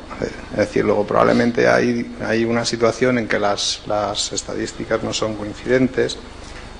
Después, es decir, yo creo que del propio informe COTED lo que se deriva claramente es que la innovación la estamos haciendo mal comparativamente con la capacidad científica, es decir, relativamente al menos, a pesar de este último dato sobre ya los ámbitos de mucha excelencia que ha dado Juan.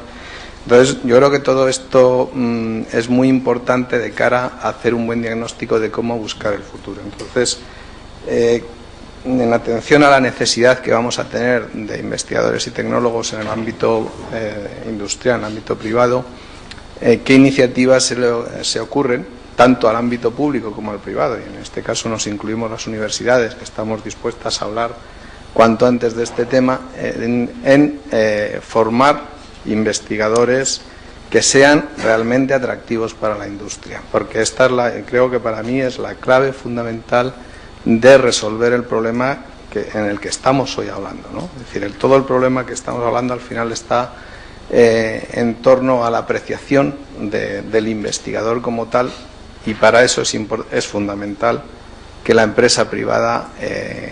la empresa privada resulte atractivo, porque si no, no habrá vocación investigadora y por lo tanto nunca saldremos de la situación en que estamos, en donde yo no estoy de acuerdo en que tengamos la masa crítica suficiente. Yo creo que todavía nos falta cantidad y, por supuesto, no calidad, sino reconocimiento. Yo creo que tampoco estoy de acuerdo en que no tengamos calidad, porque las estadísticas nos dicen y los resultados que el incremento de inversión que se ha dado a la investigación es mayor la velocidad de crecimiento en producción que la de inversión. Por lo tanto, yo creo que el investigador español es altamente competitivo. El problema es que nos queda el reconocer de verdad todo esto, y fundamentalmente por la sociedad.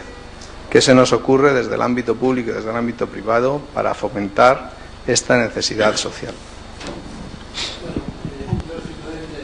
Yo creo que una aclaración que aquí no se ha dicho nunca, yo creo que nos falte calidad. Lo que sucede es que en cuanto a una decisión de si calidad o cantidad, pues evidentemente preferimos la calidad, pero no es porque no tengamos calidad. Yo creo que eso era simplemente una cosa muy puntual a una sugerencia que se nos hacía, ¿no? Yo creo que eso está claro. El país está yendo muy bien en producción científica, se está viendo cómo va creciendo en publicaciones. Yo creo que eso da, y también publicaciones de calidad, lo cual yo creo que en todo lo que es investigación básica el país está ganando muchísimo, ¿no? Pero bueno, yo creo que a tu pregunta, y en el ámbito público y privado, pues le dejamos a Elisa que nos dé su impresión desde el ámbito público, y luego Juan nos da desde el ámbito privado. No, yo a lo mejor lo que he contado, claro, se ha visto una visión parcial, luego cuando lo ha contado Juan se ha completado y se ha visto mucho mejor. Yo creo que sí que es compatible lo que estábamos diciendo, eran las dos caras de la misma moneda o dos formas de contar una cosa. Yo creo que la inversión empresarial ha aumentado, lo que pasa es que la inversión pública ha aumentado mucho más, entonces en proporción puede parecer que ha aumentado menos de lo que debía, pero sí que ha seguido aumentando. Pero en ningún caso ha supuesto un lastre para la inversión total, la suma de la pública y la privada. Lo que pasa es que, claro, cuando lo ves junto te pierdes parte de la foto, ¿no? Y por eso en mi gráfico se veía la tendencia de una manera y en el que ha presentado Juan Mulet se veía de otra manera. Pero yo veo las dos explicaciones, las veo compatibles. Bueno, en cuanto a los indicadores, cuando estamos hablando, que siempre estamos manejando igual, cuando hablamos de gasto, hablamos siempre de gasto ejecutado y más no de financiación, porque el tema de financiación es muy discutible y había muchas historias. Lo que es comparable internacionalmente es el gasto ejecutado, y es de lo que estamos hablando, es de lo que ejecutan las empresas, y una parte del gasto ejecutado por las empresas serán ayudas públicas. Pero lo que tiene sentido de comparación internacional, de donde nos vemos, es esto. No sé por qué razón en la Unión Europea tomaron la manía de hablar de financiación. Bueno, me imagino por qué. Pero realmente esto perturba bastante todo conocimiento, porque los porcentajes que salen aquí no los encontramos normalmente, porque si empezamos a hablar, incluso datos en OCDE, de quién financia, que la investigación militar, quién la financia al final, cómo va, dónde se suma, es una cosa complicada. En cambio, la ejecución lo sabes perfectamente y no hay problema. Lo que aquí hemos estado hablando siempre ha sido entonces de gasto ejecutado. Gasto ejecutado, cuando, claro, si después hacemos financiado y dividido, pasan estas cosas que suben y bajan, evidentemente por una decisión de la política. Por tanto, los datos eran totalmente compatibles. Yo estaba hablando más de gasto ejecutado y se estaba hablando de gasto financiado. Pero, en fin, lo que sí compara más internacionalmente, desde luego, es el ejecutado y donde nos estamos moviendo, que realmente la capacidad de la acción de I+D. ¿Cómo se mide esto en la parte más importante de la partida del gasto? Evidentemente, gasto de personal. Y en el caso empresarial siempre son EJCs de titulados superiores dedicados a actividades de investigación y desarrollo empresarial, que básicamente son desarrollo de productos y procesos más que investigación. Es decir, la investigación básica en la empresa ha desaparecido en su día Bell Labs, desapareció la Waxon, desapareció la Corning, actualmente no tienen más que investigación aplicada y fundamentalmente desarrollo, que es lo que hacen. Y aquí yo creo que es el meollo de la cuestión, y tu pregunta, que creo que el sentido tenía mucho sentido. Es decir, ¿cómo se puede formar en el ambiente universitario un investigador empresarial? La primera pregunta que se le viene a la cabeza es cómo se le puede formar, muy fácilmente. ¿Cómo se le puede formar? Pues la cosa es más difícil. ¿Por qué? Porque la investigación empresarial básicamente es multidisciplinaria. En la academia es la disciplina lo que manda. Entonces ya supone, es un trabajo necesariamente de equipo y además básicamente buscando síntesis más que grandes descubrimientos. Por lo tanto, yo creo que aquí en España, eso probablemente es un defecto y ahora podemos hablar que quizás se podría resolver o no, es que seguramente la información que tiene un investigador español en la Academia Española pues es más distante de lo que podía pensarse en otras situaciones. Pero sorprendentemente, y ahí venía mi tercera parte o mi cuarta parte de intervención, que es qué pasa con los doctores. Es decir, los doctores se adaptaron a la empresa española, por lo tanto no debe ser tal la deformación. ¿Qué hemos visto que ocurre en sitios donde la adaptación parece más fácil y más conveniente? Pues parece ser que hay un descubrimiento del Mediterráneo. ¿Dónde se forman este tipo de trabajadores? Es en grupos grandes de investigación académica. Y en España tenemos la gran desgracia, quizá no había que hacer, no había otra manera de resolverlo, pero es que nuestro sistema ha fomentado la aparición de grupos académicos pequeños. El mundo universitario es muy listo, enseguida se da cuenta que si se presentaban 3 proyectos pequeños en lugar de 1 de 3 grande, conseguía menos dinero. Consolider, Elisa nos lo ha dicho, es una campaña para conseguir que los grupos se consoliden, se hagan grandes. Y creemos que es en este ambiente en el que se pueden formar estos futuros investigadores empresariales. ¿Por qué? Porque si un grupo grande será más multidisciplinar que el otro, tendrá más trabajo de equipo y lo que es más interesante es que en un grupo grande pueden convivir los que están en periodo de formación, los que están trabajando para acabar la tesis, los que ya han acabado la tesis y aquellos otros que buscan dinero para que trabajen los demás, ¿no? Y esto es una historia. Este descubrimiento les pasa en España y lo puedo demostrar. Hace ya bastantes años hicimos un análisis de la Politécnica de Madrid, de esta universidad, intentando ver cuáles eran los grupos que más transferían y los que más publicaban. Y entonces descubrimos otro Mediterráneo y eran los más grandes.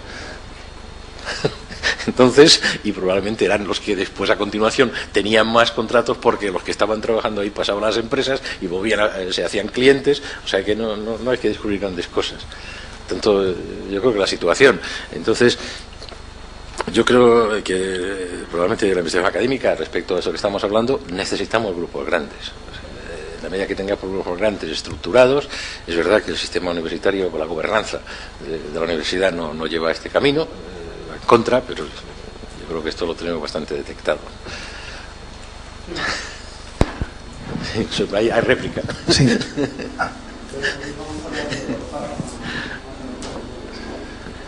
Sí, gracias. Yo, la verdad es que cuando oigo parte del discurso que se ha oído aquí, en el sentido de que hace falta más gente con formación profesional y menos universitarios, ya me pongo un poco en, no sé, los muelles del asiento se me mueven un poco, ¿no? Si no recuerdo mal, bueno, lo primero que me gustaría saber es si esta en la tabla que se ha presentado de Eurostat, Si están unificados los criterios. Quiero decir, el problema es que... HSTs, HSOs... Ya. No, quiero decir en el sentido de que muchas cosas que aquí están en FP, otros sitios están en la universidad, al revés. Entonces, eso es algo que en otros países están en distintos sitios. Es una cosa que hay que tener en cuenta. De todos modos, en las estadísticas estas nunca coinciden, y esta, por ejemplo, no coincide para nada con lo que acaba de publicar la OCDE hace 2 días. Que justo decía, no decía esto, decía que España necesitaba más universitarios, que se había estancado, etcétera, ¿no? Un estudio que salió el lunes pasado. Pero, bueno, bien, eso de todos modos, yo no sé cómo se puede, cómo se puede compaginar con otra tabla en donde se habla de necesidades anuales de investigadores empresariales. Claro, se supone que los investigadores, salvo que empecemos a llamar investigador a otra cosa distinta a lo que se ha considerado hasta ahora, si los investigadores son doctores, y esto va un poco en la línea de lo que decía el rector de Cantabria, si los investigadores son doctores, y si los doctores son una minoría, necesitamos una masa mucho mayor de universitarios para que podamos tener doctores investigadores. Y ya lo ligo ya con lo último. Claro, a mí cuando se habla de investigación empresarial, yo desde luego no pongo en duda en absoluto que este es un gran trabajo y que es un trabajo que hay que fomentar y que hay que hacer. Lo que pongo en duda es si esto se puede considerar investigación de acuerdo a parámetros internacionales de lo que siempre se ha considerado investigación, que es otra cosa distinta a esto. La investigación ni es predecible, ni es a corto plazo, ni es desarrollo de productos, básicamente, aunque como resultado de un tipo de investigación básica se puedan desarrollar productos, se puedan desarrollar además en poco tiempo, y desde luego es multidisciplinar también Quiero decir que, claro, aquí hay muchos problemas mezclados. No, yo creo que es un poco... Sí, vamos a ver, lo primero. La tabla es 100%. La tabla primera es un 100%. Por lo tanto, todo lo que dice la tabla y todo lo que has comentado es totalmente compatible. Es verdad que en España, en el 100%, estamos con mucho más formación media, pero es verdad que si tenemos que crecer, tenemos que aumentarlos todos. La tabla lo que era el 100% de la población que tenemos. Entonces, tenemos mucha más gente con formación universitaria que la media europea, con las características de los HSTs, HSTOs y toda esta historia. Por lo tanto, el comentario de la tabla y tu comentario, en mi opinión, son totalmente compatibles. Necesitamos aumentar todo, necesitamos más, y convendrá que el porcentaje pues quede muchísimo menos con formación primaria que los que tenemos. Por tanto, esto ya está claro. Lo otro, pues podemos discutirlo, pero Manuel Frascati dice que investigación y desarrollo es I+D, y es lo que estamos hablando aquí. El desarrollo tecnológico empresarial es la parte del D de la investigación. Evidentemente no es investigación fundamental, evidentemente no es investigación aplicada, es desarrollo tecnológico. Y las empresas de nuestros sectores que tenemos aquí, lo que les preocupa es el desarrollo tecnológico. Es verdad que el desarrollo tecnológico cada vez necesita más investigación aplicada. Y hoy aquí en Madrid puedes encontrar, y seguramente que también en Valencia y en cualquier otro sitio, puedes encontrar empresas que están dispuestas a pagar por un teorema. Antes era impensable, pero hoy en día, con eso de que la investigación es realimentada y todas esas historias, pues tener una empresita pequeña que está preocupada en temas de criptografía y le haga falta un teorema para demostrar que aquello lo puede vender, y estará dispuesta a pagar teoremas. Cuando yo empecé a trabajar en eso, no había ninguna empresa, incluso relativamente grande, que fuera capaz de pagar por un teorema, porque probablemente en este país no lo entendía. En este momento quizá ya la empresa lo entienda y además lo necesita y es capaz de pagar por ella, ¿no? Por tanto, las fronteras son muy difusas. Estamos hablando de la investigación empresarial, que es esta que va enfocada a resolver problemas, es decir, a productos y a procesos nuevos, y no sé, podemos estar de acuerdo. Lo también es verdad, y esto quizá aquí debíamos haberlo pesado más, yo creo que es importante, la investigación básica, vamos a ver, no hablemos de investigación no orientada, es una investigación que la empresa pagará cada día menos, si es que paga alguna hoy, Entonces, ¿a quién le queda esta responsabilidad? Esta responsabilidad le queda, evidentemente, al sistema público. Y probablemente todos sabemos que la gran eficacia de la investigación, especialmente la investigación básica, puede ser muy poco eficiente, pero es indudablemente muy, muy eficaz. Todos estamos aquí seguramente hoy a nuestra edad, sobre todo a mía, porque la investigación ha hecho eso. ¿Cómo ha costado? No lo sé, y me importa la eficiencia. Pero evidentemente la eficacia es esta. Esto es un cambio de modelo que estamos teniendo. Rector. Bueno, yo creo que dentro de lo que son las unidades de I+D+I de las empresas, en algunos casos yo creo que no hay cultura, digamos, de investigación, ¿no? A pesar de... yo he conocido empresas en donde vas y te presentan la oficina de calidad y la llaman de I+D+I. Entonces yo creo quiero decir, esto también tenemos que ser conscientes de ellos. Y yo creo que sí que es importante que en cada unidad de estas haya un doctor. Y el doctor no es que tenga una especialización precisa, lo que tiene es una metodología. Y el que esté dentro de la empresa, el conocimiento de la metodología de la investigación es bueno para luego saber contratar investigación. Y yo creo que ahí es donde tenemos que tender el puente. Tenemos que tender el puente a la incrustación de doctores en el tejido productivo español. Y esto lo tenemos que hacer a la medida, porque no lo hay. Y nos tenemos que sentar las dos partes y ver precisamente cuáles son los objetivos formativos que tenemos que ser, pero siempre bajo la premisa de dar una metodología investigadora, que es la tesis. Y yo creo que eso es importantísimo. La acción IDE se planteó con este objetivo exclusivo y funcionó muy bien. O sea, entonces,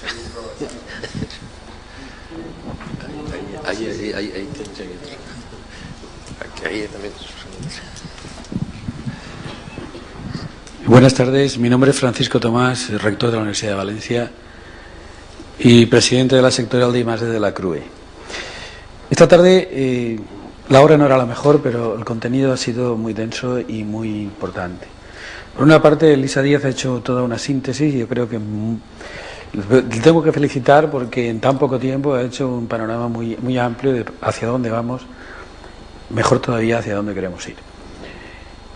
Y también, pues ya Juan Mulet es una persona con la cual escucharle ya simplemente es apretar el wifi para recordar todo lo que hemos hablado tantas veces. Pero hay un mensaje que me gustaría poner encima de la mesa. Ha dicho Elisa que hay una opción del gobierno por apoyar los grupos de excelencia o calificar la excelencia como política de futuro para nuestro país. Cuando uno mira así, siempre piensa y dice, bueno, ¿y los que no son excelentes qué? O sea, en un país donde, digamos, la calificación de excelencia no va a abarcar a la universalidad de los que trabajan en investigación, porque si no, no habría excelente. Siempre excelente es el que sobresale. Pero yo no iba por ahí. Primero, yo pienso que el país tiene que hacer uso de todo el capital humano que tiene y no solo de una parte. Esa es la primera valoración que hago. Pero no hace mucho leí un editorial en Science que me llamó muchísimo la atención, porque era en Science, y decía que el 72-73% de la innovación y el desarrollo medible y el progreso tecnológico industrial de las empresas norteamericanas se podía medir en que no venía de los grupos de excelencia, al revés, venía de todos aquellos grupos que no eran catalogados como grupos de excelencia. Y entonces yo me paré a pensar, yo soy rector, tengo que orientar un poco lo que hace la gente de mi universidad, y digo, ¿y qué hacemos? O sea, una política cuyo objetivo es mejorar y sustancialmente la innovación, la productividad, la generación de nuevos productos y procesos. Dicen aquellos sitios donde queremos emularlo, que lógicamente es fruto del trabajo de las personas que no aparecen. Todo es matizable y lógicamente tiene su fluctuación. Pero aquello me dio que pensar. Y me dio que pensar sobre si desde una perspectiva de definir una política de futuro para un país como el nuestro, ¿cómo es? Si esas apuestas, digamos, explícitas, hacia un determinado sector del colectivo de personas que trabajan en I+D, ¿está acertada o habría que matizarla? Y en ese sentido yo creo que el sector empresarial, la pregunta del millón sería, desde una perspectiva de investigación, ¿por quién apuesta? ¿Por los grandes grupos de excelencia? ¿O por la masa de gente que realmente con su esfuerzo puede aportar medianas o pequeñas ideas que generen nuevos productos o procesos? Consta que yo no tengo afortunadamente ninguna responsabilidad de definir políticas de país, pero pienso que a veces las afirmaciones se hacen de manera sentida, pero no sé si suficientemente meditada. Y sobre todo también, yo diría que en el siglo que estamos y en el momento en que estamos, habría que enviar mensajes integradores y no mensajes excluyentes. Es una opinión, no tiene más valor que eso. Gracias. Difícil pregunta, difícil respuesta. Entiendo que son fases de la investigación. La investigación de excelencia es posible porque antes hay investigación no tan excelente, de calidad media o de calidad media alta. Entiendo que todas son posibles. Ahora, cuando hay que gestionar recursos públicos, la pregunta es dónde queremos poner esos recursos públicos. ¿Queremos apostar más por lo que sabemos que nos va a dar unos resultados excelentes o por algo que no estamos tan seguros de qué resultados vamos a tener, si van a ser más mediocres? Probablemente la mejor opción sea la mixta, apoyarlo todo, pero apoyar más lo que esté dando mejores resultados. Pero bueno, es pregunta, reflexión, punto de partida a la hora de elaborar toda una serie de políticas complicadas. No, y sobre lo de la OCDE yo quería añadir, creo que este informe se precipita un poco porque lo que hace es, con los datos de los 2 últimos años, en los cuales creo que ha disminuido algo, pero muy poco, el porcentaje universitario, es del 33 al 31, al 32, ya hacer toda una serie de conclusiones y decir que eso es porque en España la prima salarial de estos profesionales es inferior a la europea. Entonces creo que todavía tenemos que ver un poco unos años más para ver si realmente ha habido un cambio de tendencia o no. Y a la hora de intentar ver si tenemos más universitarios de los que necesitamos, hay que distinguir entre lo que necesita el tejido productivo y lo que necesita la sociedad en general para seguir mejorando y progresando.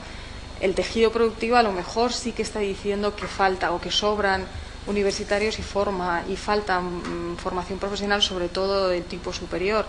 Y es simplemente porque los salarios son menores. Los salarios de los universitarios son menores a los salarios de los universitarios iguales con una misma titulación en muchos otros países de la Unión Europea. Creo que hasta un 20% por debajo. Con lo cual, por ahí sí que podíamos ver que nos está indicando que hay gente sobrecualificada haciendo trabajos que podría hacer personas con una cualificación, no sé si menor, pero sí distinta. Bueno, yo quería hacer una observación a lo que ha dicho el rector de la Universidad de Valencia. Es que quizás el planteamiento así es un poco, tiene una cierta trampa, ¿no? Porque una trampa saducea, ¿no? Dices, el 72% de los trabajos de investigación vienen de grupos no excelentes y el 28% vienen de excelentes. Más o menos. O la innovación. Lo que hay que ver ahora es cuánta gente está en ese grupo, el otro porcentaje. Es decir, si el 28% del trabajo de innovación viene de grupos de excelencia, pero esos lo componen el 3% de todos los investigadores, pues desde luego la productividad de los grupos de excelencia es mucho mayor que el otro, ¿no? Por lo tanto, yo creo que hay que ver trabajo, pero también proporción, porque se puede dar que no sean equivalentes el número de investigadores que está en uno y en otro, no estén en ese porcentaje, sino que estén totalmente desequilibrados, ¿no? Por lo tanto, hay que ver también el porcentaje de número de investigadores compone estos dos grupos para ver si, el apoyo hacia los grupos de excelencia es correcto o no. Yo creo que la conclusión será, como pasa en España, que determinados grupos de investigadores de excelencia pues tienen una producción científica importante por investigador. Lo que hay que ver es por investigador cuál es el rendimiento de la producción. Es una observación. Si me dejas, sí. A veces me expresé mal. No hablo de productividad científica. No hablo de productividad científica, que en eso pues el análisis dice lo que dice y tampoco voy a desmentirlo, ¿no? Y sobre todo yo pienso que una política de desarrollo de grupos de excelencia se tiene que seguir en nuestro país, lógicamente. Desarrollos de instalaciones, en fin, todo estaba ahí en el diagrama, está la madre bien, está. Pero yo venía a este otro aspecto de proyectar lo que se hace en beneficio social. Sobre todo, vamos a ver, un grupo de excelencia puede estar trabajando y que continúe trabajando durante muchos años investigando sobre el cáncer, como nuestro Centro Nacional de Oncología o cosas por el estilo. No sé cuánto tiempo tardará ese grupo de excelencia en producir resultados que tengan contrapartidas en el desarrollo económico de nuestro país. Por supuesto que el conocimiento que generan es valiosísimo y para que nadie me malinterprete, yo soy investigador científico básico, de algo bastante básico y con muy poca aplicación directa en el conocimiento industrial. Yo lo que estaba hablando es de que la investigación que hacemos y que hace y que nuestro país necesita y demanda para una mejora de su situación económica, como decía antes, en aquellos sectores de alto valor añadido que estamos un poco retrasados, lo que ese 72% que decía no era de papeles, de proyectos de investigación, era de productos de productos y procesos tangibles en el desarrollo económico, que se traducían concretamente en mejora de la economía, en incremento de la producción y en incremento, y que eso era el fruto de estas personas que no forman parte de grupos catalogados como excelencia, donde posiblemente no haya premios Nobel o ninguna persona que ocupe primeras páginas de los periódicos. Yo creo que el equilibrio entre las dos cosas es donde está la solución, y sobre todo la adaptación de estas cuestiones al país en que nos toque vivir, eso está claro. Y me parece bien que si nuestro país en este momento es un país donde la presencia de grupos llamados de excelencia es escasa, que hay que incentivar y que cada vez haya más. Mi cautela es que para que eso sea así, si se plantea como disyuntiva, es decir, el apoyo a los grupos de excelencia implica a bajar, por así decirlo de alguna forma, el apoyo a los otros tipos de personas que trabajan y cuyo trabajo puede traducirse en un futuro más pronto en resultados, si eso es bueno o no para el futuro, yo tampoco lo digo, y sobre todo lo pregunto y lo pongo delante de los llamaríamos empleadores de los resultados de esa investigación. ¿Qué les parece a los empresarios? Desde un punto de vista de la traducción de la investigación en bienes o productos que puedan derivar hacia la producción en unas empresas existan o que se puedan crear. O sea, yo por eso es una cautela la que digo. O sea, entiendo que hay que desarrollar políticas de incentivación de la presencia de grupos de excelencia. Efectivamente, ¿por qué? Porque en nuestro país hay pocos.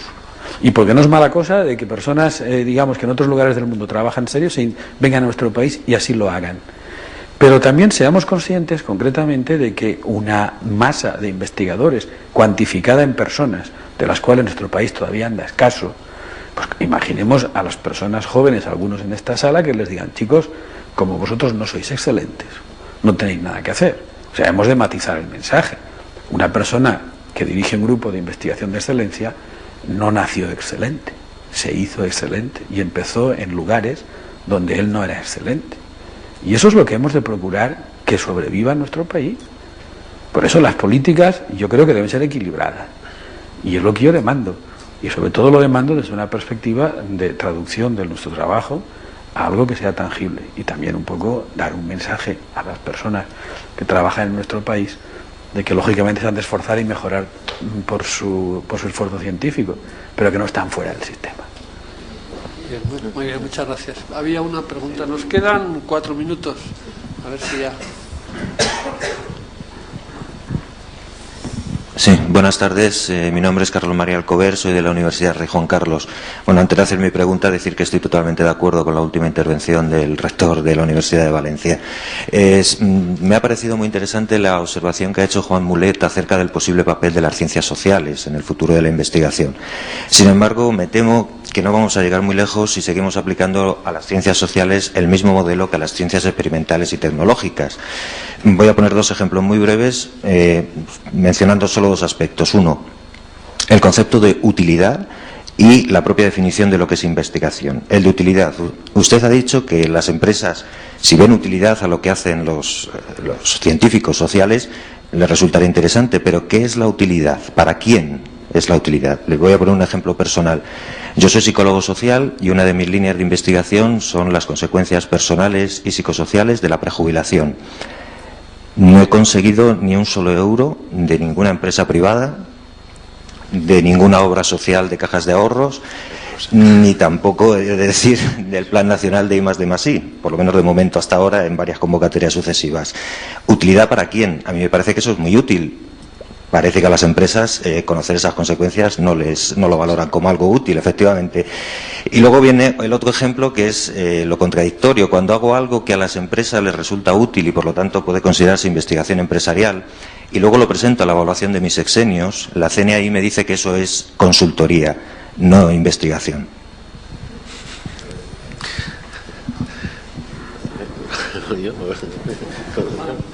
Vamos a ver. No, yo creo que puedo entender todo lo que está contando. Ahora, llevando a mi terreno, y es donde yo me puedo mover, lo que es útil para una empresa es una técnica, es decir, una cosa de hacer cosas útiles. Si no llega a esto, ninguna empresa se moverá. Si no, irá por el lado del mecenazgo, donde podrá apoyar esto, las corridas de todos, da igual. Pero esto está claro por el punto de vista empresarial, por lo tanto, es evidente. ¿Cómo se consigue, y esto yo creo que es el reto que tenemos, que a partir de las ciencias sociales o ciencias económicas se consigan técnicas? Esto es lo que nosotros, que conocemos del sector manufacturero, de los más duros y más eso, pues entendemos con la investigación aplicada, es decir, intentar preparar tecnología. Entonces, yo creo que en el campo de los servicios hay enorme necesidad de tecnología, y cuando yo he visto alguna tecnología convertida ya en técnica, es decir, una tecnología que se pone en marcha, las empresas reaccionan perfectamente, ¿no? Tanto ahí está. Es verdad que probablemente los planes del Plan Nacional no está estructurado pensando en este tipo de investigación aplicada, y yo creo que es un cambio. Yo estoy muy orgulloso de que el Plan Nacional por primera vez tenga una línea de turismo que está muy enfocada a esto. Se la pueden leer, quizá para usted habrá trabajo ahí, O sea, míreselo, pero yo creo que está bien hecho. El Plan Nacional tiene un capítulo, un programa de I+D en turismo que está muy orientado en esta línea. Y seguro que ahí, los que son si no, entonces habrá que volver a pensar, habrá que decirle a Elisa que habrá que cambiarlo, pero desde luego está hecha con esta intención, y yo lo entiendo. Yo no soy de sociales, no lo sé, pero está totalmente orientado así. O sea, yo creo que es una contribución importante, incluso en el ámbito mundial. Yo no conozco ningún plan de I+D para turismo como el que tenemos ahora aquí en España, y hay dineros. Y además está gestionado por la Secretaría de Turismo, que supongo que entiende de lo que es útil. Por tanto, esto sí, mírenlo a ver si esto es verdad, y entre todos deberíamos ayudarnos a esto. Yo sí me parece que hay un punto que me preocupa, porque sale muchas veces en lo que decía antes el rector. Yo creo que hay que ser así brutal, y quizá en la empresa no podemos ser. Para que haya excelencia tiene que haber mediocridad. Si no hay mediocridad no habrá nunca excelencia. No, yo sí lo digo, yo lo afirmo. Entonces, no lo afirmo, y creo que esto es un problema que tenemos aquí. Es que probablemente hemos convertido, por una mala copia de lo que hacían los americanos hace muchos años, en un sistema de financiación solamente a través de la excelencia, sin olvidarse que para que haya excelencia tiene que haber mediocridad. Probablemente, si tuviéramos una cantidad de dinero que se repartiera a los mediocres, en general, entonces podía haber una buena cantidad de dinero para seleccionar a los excelentes. Y esto es un problema que hemos tenido aquí, y por eso yo me he quedado escandalizado muchas veces con lo que pasa con los programas académicos, que resulta que prácticamente no hay rechazos, el número tal. ¿Por qué? Porque tienen que, a través de este dinero supuestamente para excelentes, financiar a todo el mundo. Entonces, yo creo que se podría ser mucho más selectivo y mucho más atractivo para poder hacer esto. Yo creo que esto es un tema, claro, que probablemente es fruto de la miseria. Es decir, cuando hay poco dinero hay que repartirlo entre muchos, y entonces no se pueden hacer esas políticas hasta que lleguemos a cifras como las que empezamos a tener ahora. Y entonces ahí ya se vería, ¿no? Y yo no sé, también me preocupa, y por eso el otro punto es que como tú estabas hablando, yo entendía como excelente la investigación en campos muy avanzados. Y entonces, claro, son dos cosas que no se pueden, porque puede haber en campos muy atrasados mucha excelencia, y probablemente no se refiere a esto, ¿no? Que a lo mejor era quizá en este campo en lo que, porque claro, son dos temas diferentes, pero en todo caso, en los campos más atrasados habrá que buscar los excelentes.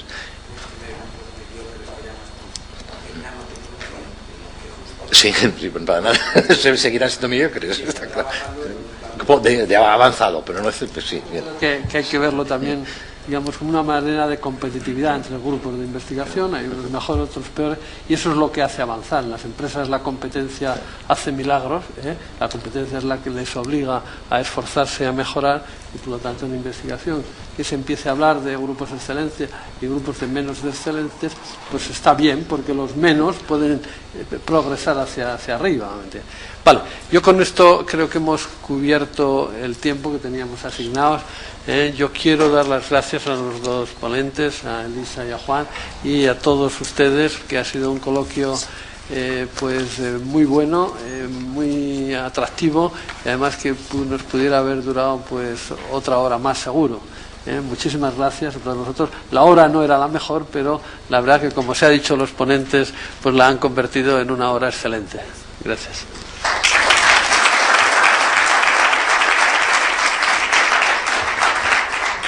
No nos movamos, ya damos paso al siguiente grupo para recuperar el horario.